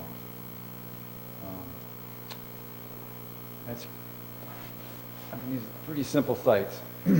Basically, build them and forget about them. We did supply a lighting plan. I think this lighting could be a little lean. I know there's more lights than this on the existing buildings. So there might be, these are basic security lights, and they're fully shielded and downcast. There might be a few more than what's shown on here, but the light doesn't encroach off the property anywhere. These only cast out a few feet. They don't really go out that far, and they are shielded. So a few more of the same. Yeah, a few more of the same.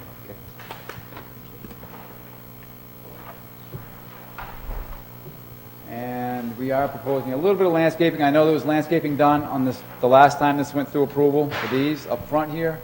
We are proposing a street tree out front per the regulations, and then we've done some screening over in here. There is some existing landscaping that was done on the last approval out front here, as far as the evergreens. They do have some storage units in here, which I failed to mention. They're just like little box portable type things, and they got another one tucked in the end of the building here. Kind of put them wherever they could, I guess. And I think that's pretty much it as far as the plans. We have our typical construction details, erosion control, and drainage, and landscaping. And some more site stuff. So it's a pretty complete package we're proposing here.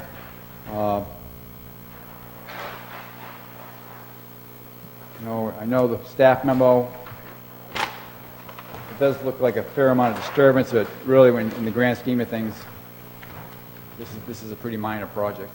And like I said, it's pretty low intense use as far as uses go. Very minimal traffic.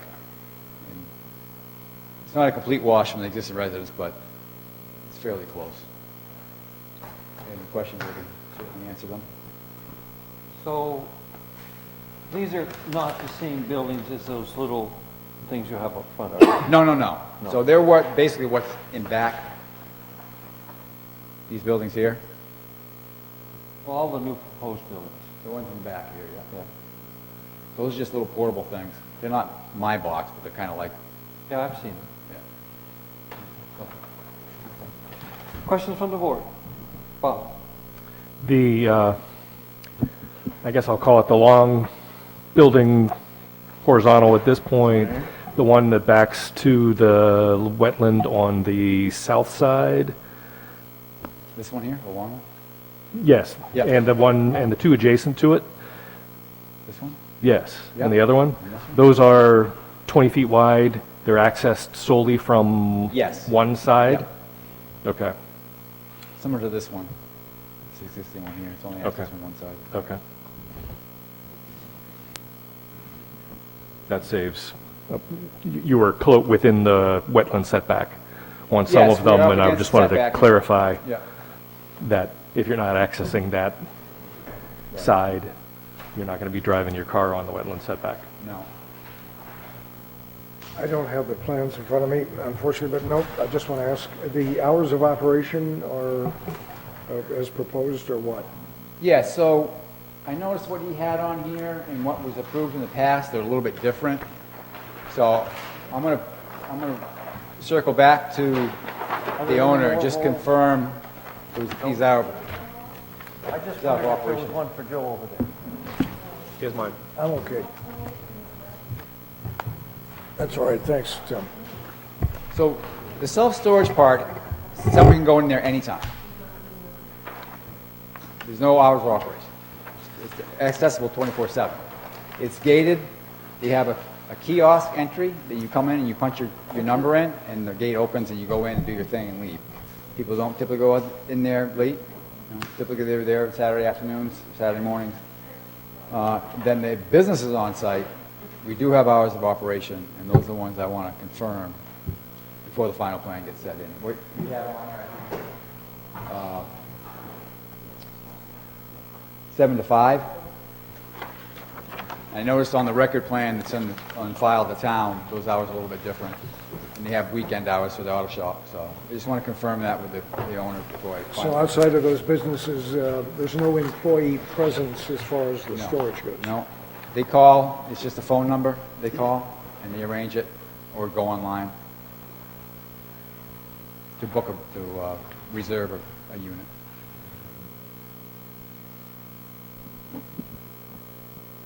Mr. Chairman, while there's a moment, I guess Hal has something. If I could just make a suggestion to the applicant that they contact the building inspector. My understanding is there are some of those portable units that are not on, that were not approved to be on the site where they are. If you could check that out and Sure. speak with him.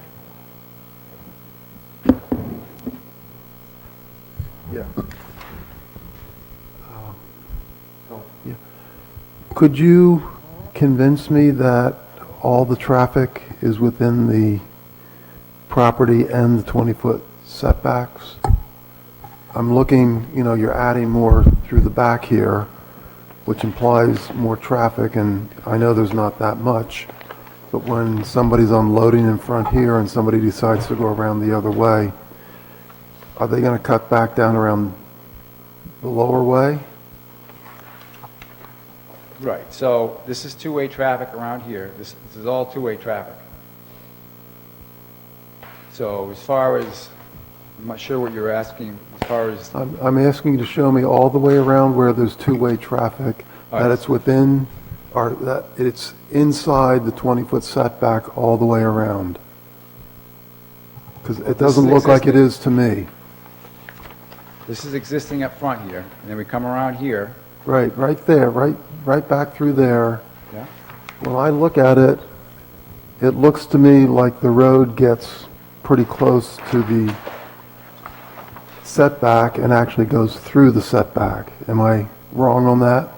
I think, Hal, are you pointing out to the very corner of the existing He's talking about right up here. northernmost? Yeah, I'm looking like, for instance, the gate. What's labeled as the gate Oh. is inside the 20-foot setback, at least the way I read it.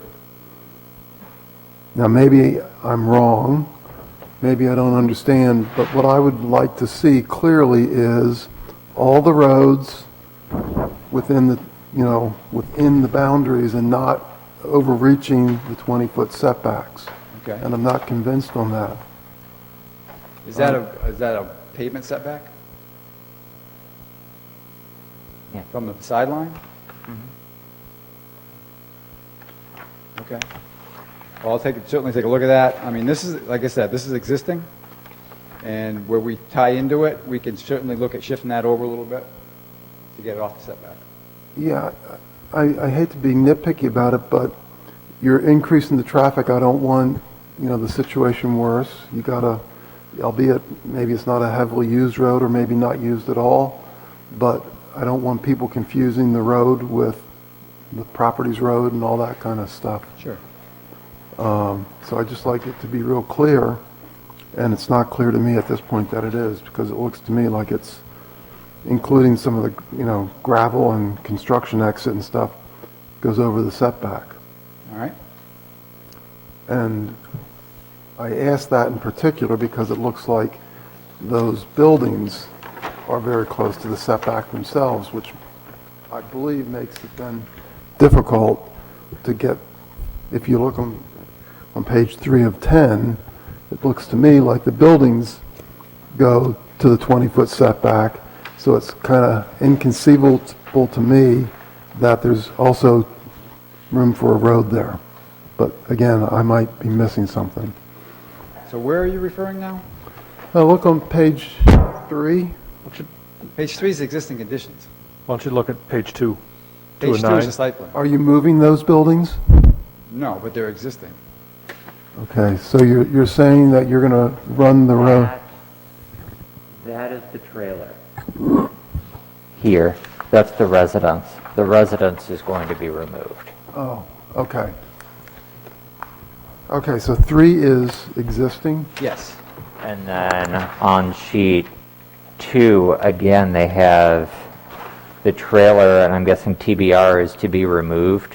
Yes. So they're depicting the trailer that is going to leave the site. It says that right in this legend. There it is. And then they're showing the two-way driveway that would replace it on the site. Okay. I think personally, my preference would be to have label the trailer as to be removed on existing conditions and just show the driveway on this sheet. But either way, that building is going to be leaving, and that's going to be a clear drive. Right. So if I was driving this, I'd come around the corner going south, and I continue on right to the property line to skirt the building. That's the existing garage. I just don't see that you got the space there. Are we talking up near the, Hal, just to understand where you are? The existing Under garage, the turnpike, the first buildings as you come in? yeah. Maybe I'm missing something, but I don't see how the road that shows 100-foot radius, 124-foot radius, two-way arrows can extend within the inside of the 20-foot setback and not, I understand now it's not hitting the trailer, but I don't see how it can miss the existing garage. This is already all paved In the 20-foot setback? in the 20-foot setback. That's Because existing. I think it's an existing road. It's existing road, yes. This Do is you- the Class 6 road right Do here. they own the existing road? No, it's not part of the property. I'm trying to remember back for this. It was considered I think we gave an easement or considered it a driveway to the residents at that point, but don't quote me on that.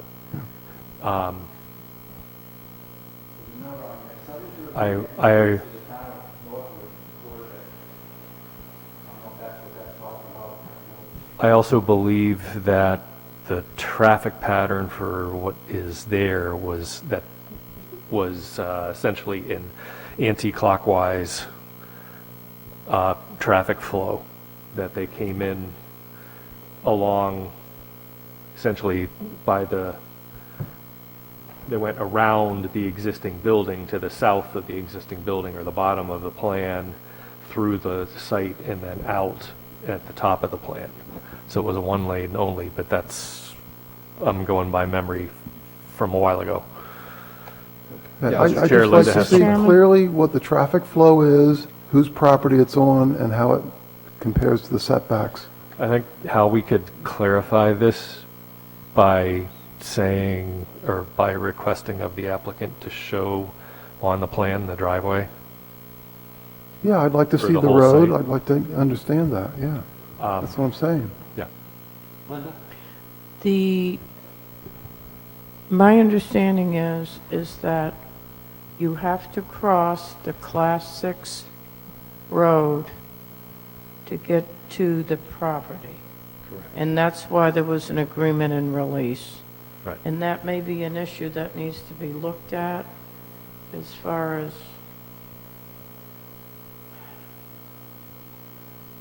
whether there's actually frontage.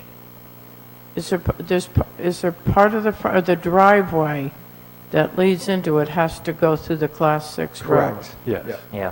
that I remember. So It the it looks like there's access- about 56 feet, according to the tax map that is, granted imperfect, but it looks like there's about 56 feet of frontage that is this road, or this property. And then it looks like there is about 45 feet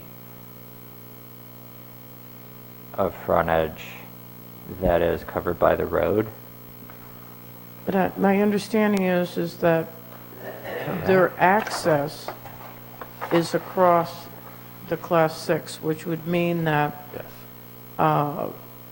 the RSA 674-41 would come into play as far as any building permits. But I don't know how that would, Yeah. I think that's what happened the last time. I can pull Yeah. the plan, but I do remember that.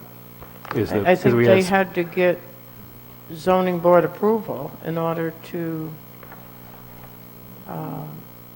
Yeah, be able to get building permits. You mean I'm just select saying, board I think approval? it's a questionable situation now. We're, as he said, adding 2 times what's there, so we're basically going to triple what's there. I'm just want to be careful that we don't, I know there's minimal traffic, the whole bit, but I don't want to take a bad situation and make it worse. And that's what it looks like to me. Now, maybe I'm missing something, and you'll clarify it, or we'll see clearly what's going on, but this idea that, they're essentially using a town road as their private way in concerns me a little bit. So I believe that's what we agreed to, in the prior application that was approved, was that their driveway. If we have the documentation and stuff, then just clarify it, This is let's from make sure it's 2015, clear. this was approved like this. Yes. We're not expanding any use into the setback. We're tying into existing pavement that's already there and has already been approved.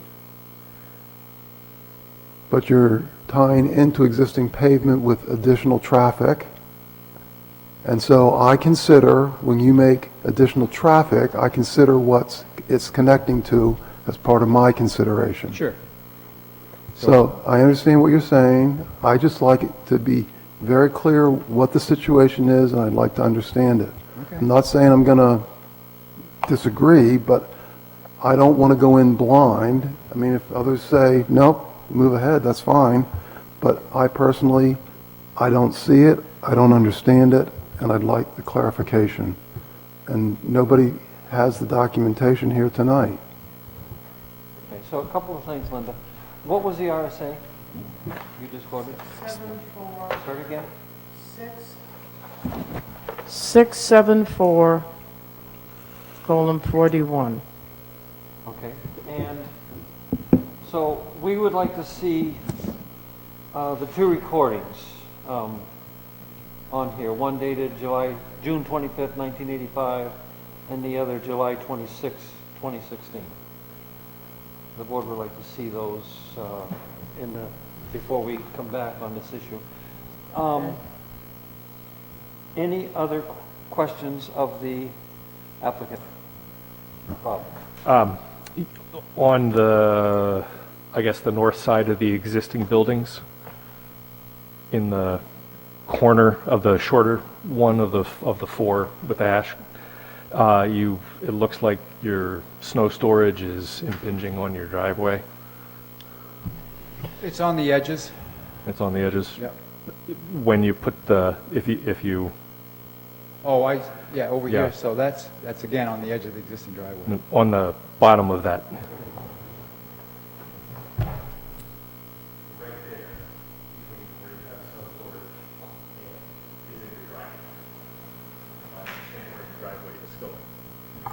you're having traffic going around that corner, correct? Yes. So I think what the board would like to see from you, sir, is the complete driveway. I mean, it's gray and you stop at the corner here, and then you start way up beyond those existing buildings and continue. So I We think- would like the entire driveway depicted. So the entire driveway is depicted. The Yeah. problem is, this is gravel. This is what? This is gravel. Gravel, The existing okay. facility is gravel. Okay. And what we're proposing is paved. So the pavement ends here and here. And this new section is going to be all paved. And this one that goes around the loop here is going to be paved as well. The front section is paved. So we're tying into the pavement here, and we're coming back, we're ending the pavement here. This, all in here around this building is gravel. Okay. And that's what this dashed line represents. I Okay. apologize for not explaining this at the onset. This dashed line is gravel. Okay. So, and this packed part is paved. And that's what we're, I guess it's confusing people. So the dashed line is not snow removal? No, But- that's just the edge of the existing gravel. I think he means the curved dashed line below The the snow curve, storage. the curve, that's the tree line. That's edge of woods. That's the Okay. existing tree line. Existing tree line, but between the existing tree line and the existing buildings is all gravel, where it says gravel Correct. area that I Yeah. just read. The Okay, dashed line is the edge of gravel, and then there's this little green space in between the edge of gravel and the tree line. That's the snow storage, and this is where the existing stormwater basin is. And this heavy line is the proposed tree line. The heavy, So Cloud. could you explain to me if I had one of these storage units in the very back, from the shaded area to the shaded area, how would I get there? you're gonna come in here, you're gonna go around the side here, Right? and then go around these buildings. So you just went, did you go through Microphone, to two buildings please. or around it? No, we're going around it to the edge. So I is mean- that snow removal correctly placed, where you say snow removal? Yes, that's on the edge of the gravel. Okay. So just like a town road, when you plow it, you're gonna have a windrow along the edge of the road. Sure. So you'll be able to windrow Microphone, along the edge of please. the gravel. I'm sorry? What? Oh, microphone. All right, yeah, I'm going to have to go take another look at that. So right now, you can't get around this way. The trailer is blocking this This is the new access, that's why it's Right, paved. yeah, Right now, they come in through here, or they come in through here. okay. This will still be an access point, and this will still be an access point. But the primary movement is to come through here and come around to the back. And you're going to designate that somehow? Yeah, there'll be, I mean, this is the kiosk to get in there, is right here. Right, So there'll be signage. yes. So to that If point, I'm sorry. Question, Well, he's going first. oh, sorry. Oh, that's okay. So to that point, just looking at the scale here, 1 inch equals 50, the snow line, the snow storage line on that corner is approximately 25 feet.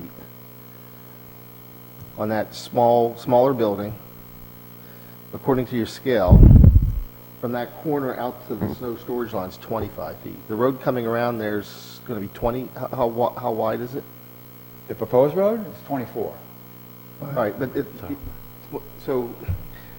but the traffic's going to come down around and go around that lower corner of that Correct. small building? Over here. And is that going to be a 24-foot area there going around? Well, that's, right now, it's what is existing, which is not 24 Correct. feet. Yeah. that's So what we I'm can looking- we can take a look at, making this, pushing that edge of gravel out a little bit to make that a little bit wider. Right, because right now, it's about 25 feet from the corner out to where you have the snow storage line. Okay? So, again, even to what Hal's point was about the width of the road actually fitting in there. Right. If that could be shown on the plan set, kind of drawn in, I think it Yeah, would be no, helpful. I can take this and bolden this up, and we can put like another type of hatch in here that shows the limit of the gravel, so it's more clear to the board. As far, as far as what, the point Jeff just made, there's that corner, and it's a tight corner, it's a small it's the smaller of the three buildings, shorter anyway. Correct, yes. And there's a little X right at its corner. Those are bollards. Huh? Those are bollards.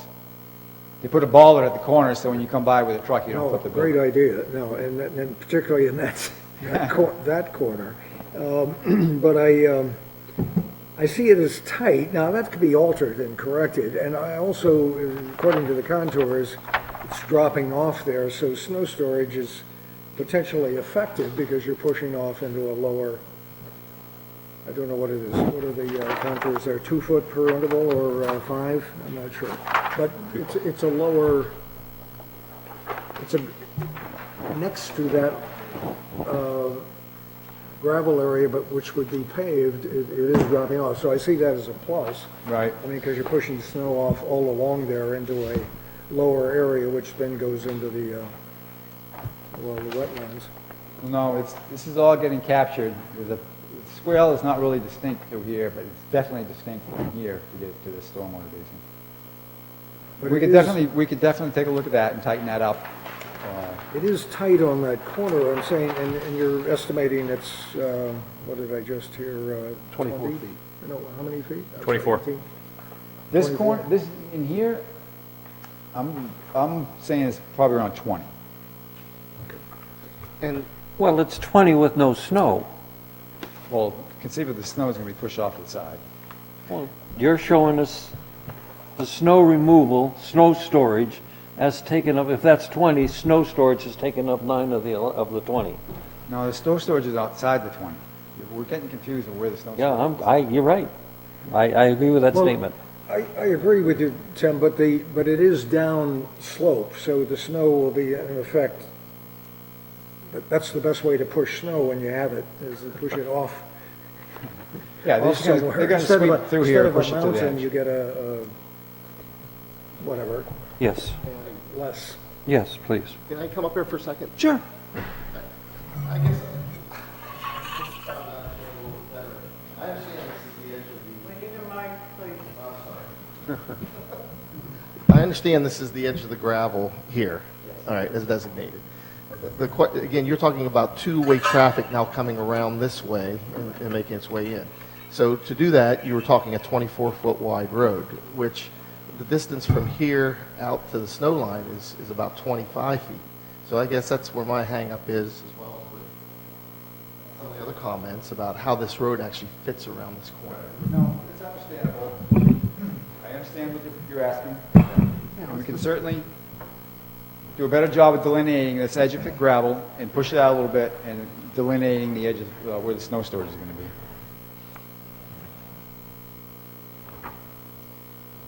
Okay, so we would need that. Yeah. Any other questions from the board? Is there a reason, aside from cost, that you are going from paved to unpaved and then back to paved? It's probably costing, I mean, it's an existing gravel, and I guess they didn't see any reason to pave it. Just curious. Yeah, I mean, really, what you're gonna have to do is scrape that gravel off to make room for the pavement, and not lose your reveal on the building. So, Mr. Chairman, Yes, Linda. it may be helpful to look into that original, because I think the point that Mr. Strobel is raising, I think that may have been a condition of the approval, was that remain gravel. I think so. And that should certainly be looked at. But if I may suggest to the board to consider doing a site walk while the ground is Before open. it snows? Sooner than later. well, after the snows, then you can see where the snow's being stored. True. Good point. No snow this year. All right, so I think that's where we're at. I definitely would like to go back there and look. I just see an issue there. I mean, I'm seeing that corner is problematic to me. What about a site walk? I mean, that's pretty doggone hard to get a bunch of people to do Yeah. all at the same time, but schedule it and goes to can, and So would a So- sidewalk be better on a, of course it would be for me, a Saturday morning? Or what? I mean, obviously we can't do it after work. It's dark by 4:30.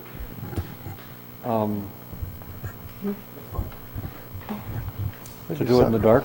Can I ask a Hand out headlamps? a practical question? Is the intent of the I gotta get my tongue tied. Is the intent of the site walk to look at the existing buildings, that specific corner area, or is it also to look in the new area? Both? Well, yeah, Is- if I so get out look- there, I'd like to look at, I mean, I got partway out there the other day, but I didn't feel comfortable going any further. yeah. Is the back, the proposed new building area accessible? I don't know. I mean, they got back there to survey it, so. Okay, well, they're I will- they're getting paid to be out there to set pins or stuff. I'm Sure. not getting paid to wander through. Yeah. So for me, this Saturday's Not that I'm out. not willing to. The following Saturday is the Saturday after Thanksgiving. Is that a possibility for a number of people? No. Not me at least, but I've been there, I've been here, so, or on the site, so. This Saturday, is it a possibility later in the day? I have to be at the camp in the morning. They're coming in to move a huge propane tank, and I have to be there. But I could be anytime after 1 o'clock. Would a number of you be available at 1 o'clock on Saturday? I wouldn't be, but I can always go out at another time. Is, if I You may, have to be a little careful about permission to go, right, I don't think it's an issue. that's what I was gonna suggest would be if we can't come up with if a site walk is a formal meeting of the board, we need minutes, we need And things. what I like We can- about a site walk, because I've been on a number of them in years gone by, is board members can kind of bang off each other for questioning and stuff Sure. like that, and have different opinions and things when you can, talk. So how many people could say 1 o'clock Saturday? Good. Is that all right? Maybe. All right, so we're gonna have Four. a site walk at 1 o'clock Saturday, and those of you who could come, please do. Is that enough time for notice? Well, you should ask him if it. Is that all right if we come out Saturday at 1 o'clock? Sure. Okay. We just don't want to get shot. Or something bright. All right. Well, it's hunting season though, too. so- I know, They're orange. not you. We'll wear orange. You wear fawn-colored things. Ooh. I'll put on my antler. All right. So, any more questions? I think he has an idea of our questions, and if we come up with some more, we'll funnel them through staff. What about peer review? Yeah, I was going to suggest, I do think for this, it's not necessarily that the area of development is so large, but that it is taking up such a significant portion of the upland that's very close to the wetland setbacks. I would suggest sending the drainage analysis and the plans out for peer review. And I would suggest that we make a decision on that tonight, so that process can be happening while we are site walking and Sounds good. coming back. Anybody have a problem with that? Do you need a motion? Or yes, so So moved. Second. discussion? All those in favor say aye? Aye. Aye. All right, so we have a plan. Can you note on the record that that is sent to the town's engineer and that the review is at the applicant's expense? Yes, so on the record, you understand that that's sent to the town's engineer and it's at your expense? Sure. Okay, Typically what happens is you send it to him, he gives you an estimate, and then you post it. yeah. Exactly. All right. Any more issues? Could I just bring up one thing? I don't know if it's really important at this point, but some of the documents have the former owner's name on it. My understanding is that the property was sold. Okay? Which documents are you referring to?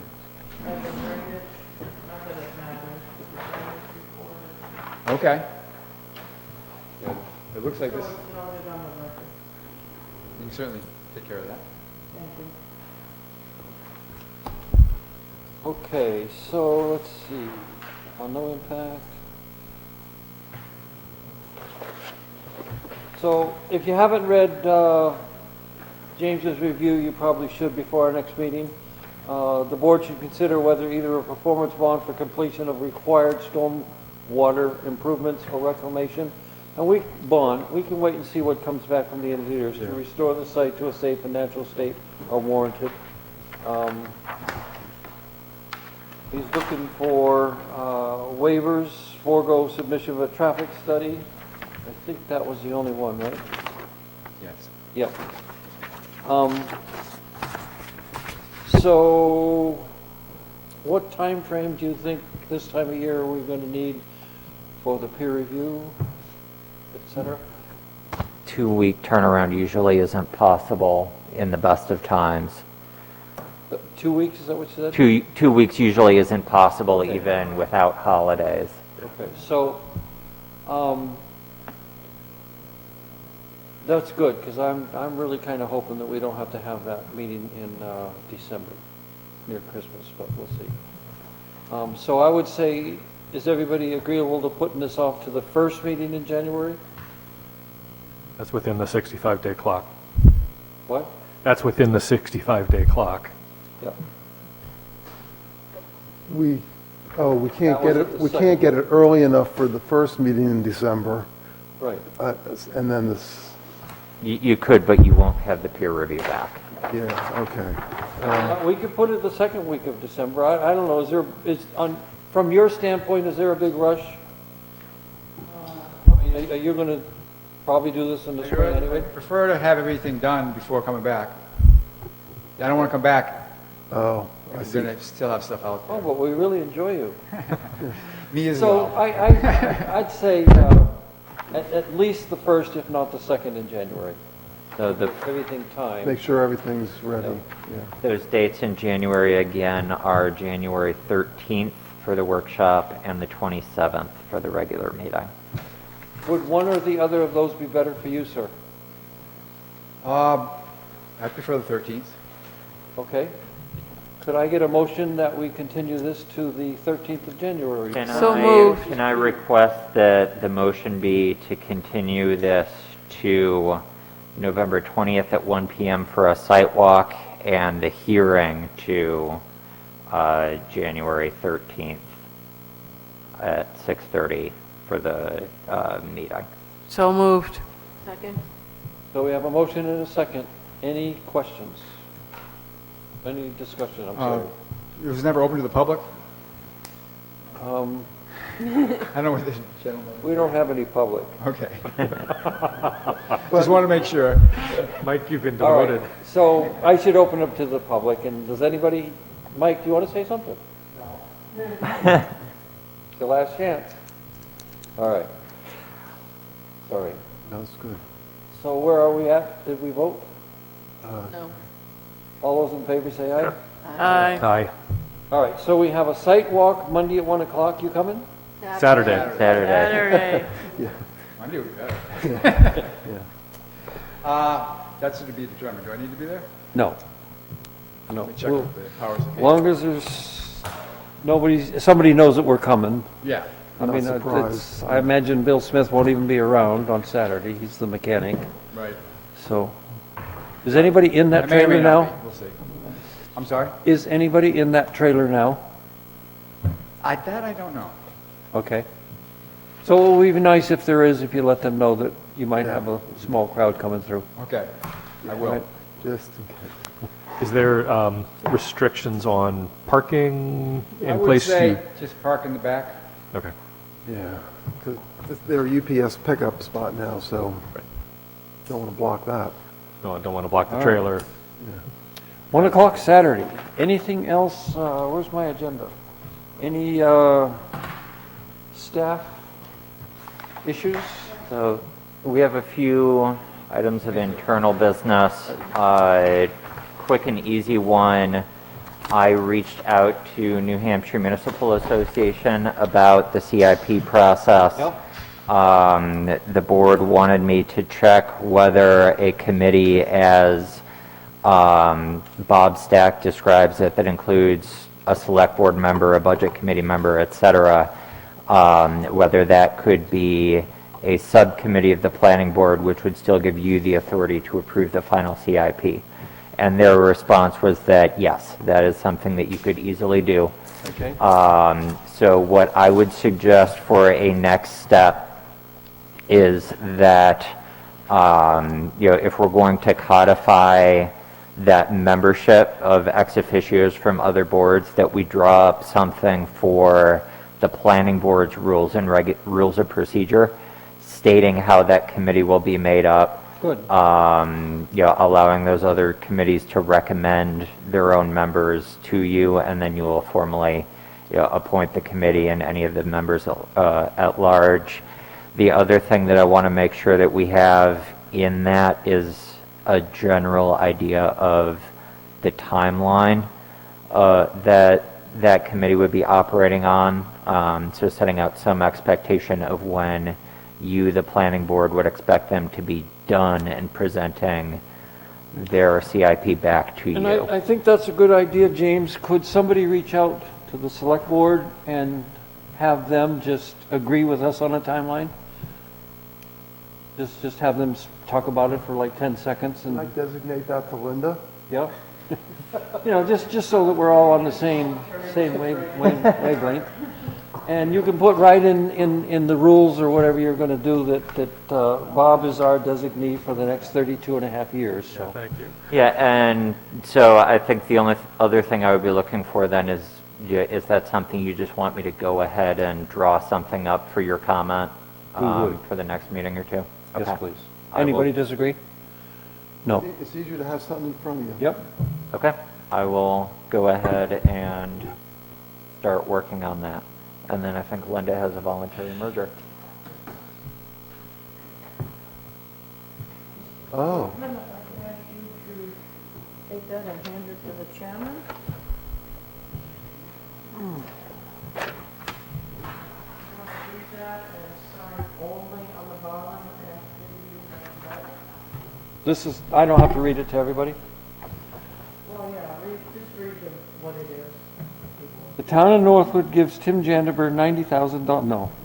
Let's see, Town of Northwood, New Hampshire, notice of voluntary merger pursuant to RSA 674:39-A. The undersigned Betsy Dunbrack of Northwood, owners of 2 or more certain parcels or tracts of land situated on Lower Camp Road, Northwood, New Hampshire, known as lot numbers 124, map 124, lot 3, and map 124, lot 4, to which reference is hereby made, and having requested approval by the Northwood Planning Board to declare the land described as a single lot of record in consideration of mutual agreements to hereby covenant, grant, and agree to, and with the town of Northwood, its successors and assigns as follows. A, agree that all those portions of this parcel cannot be sold separately without lawful subdivision. Agree that this tract or parcel will be treated as a single parcel of land for tax and other purposes, and this covenant shall run with and be binding upon the foregoing tract of land and every part thereof, and shall be recorded in the Rockingham County Registry of Deeds as evidence thereof. In each and every deed to this parcel or tract, the owner shall undertake to insert a clause referring to this covenant and binding the grantee to it. wow. Gotta love them lawyers. This sounds like boilerplate though, so it's maybe not so bad. It's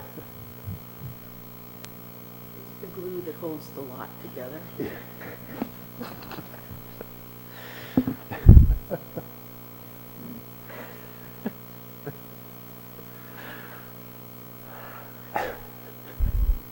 I don't know that I'll ever hear one of those read without thinking about that again now. What is the total acreage of those two together? Probably 2, most of those are running.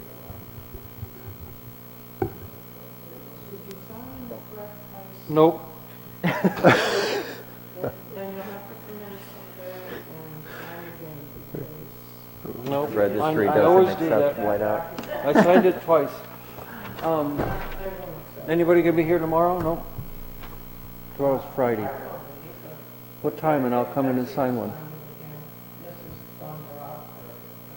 What?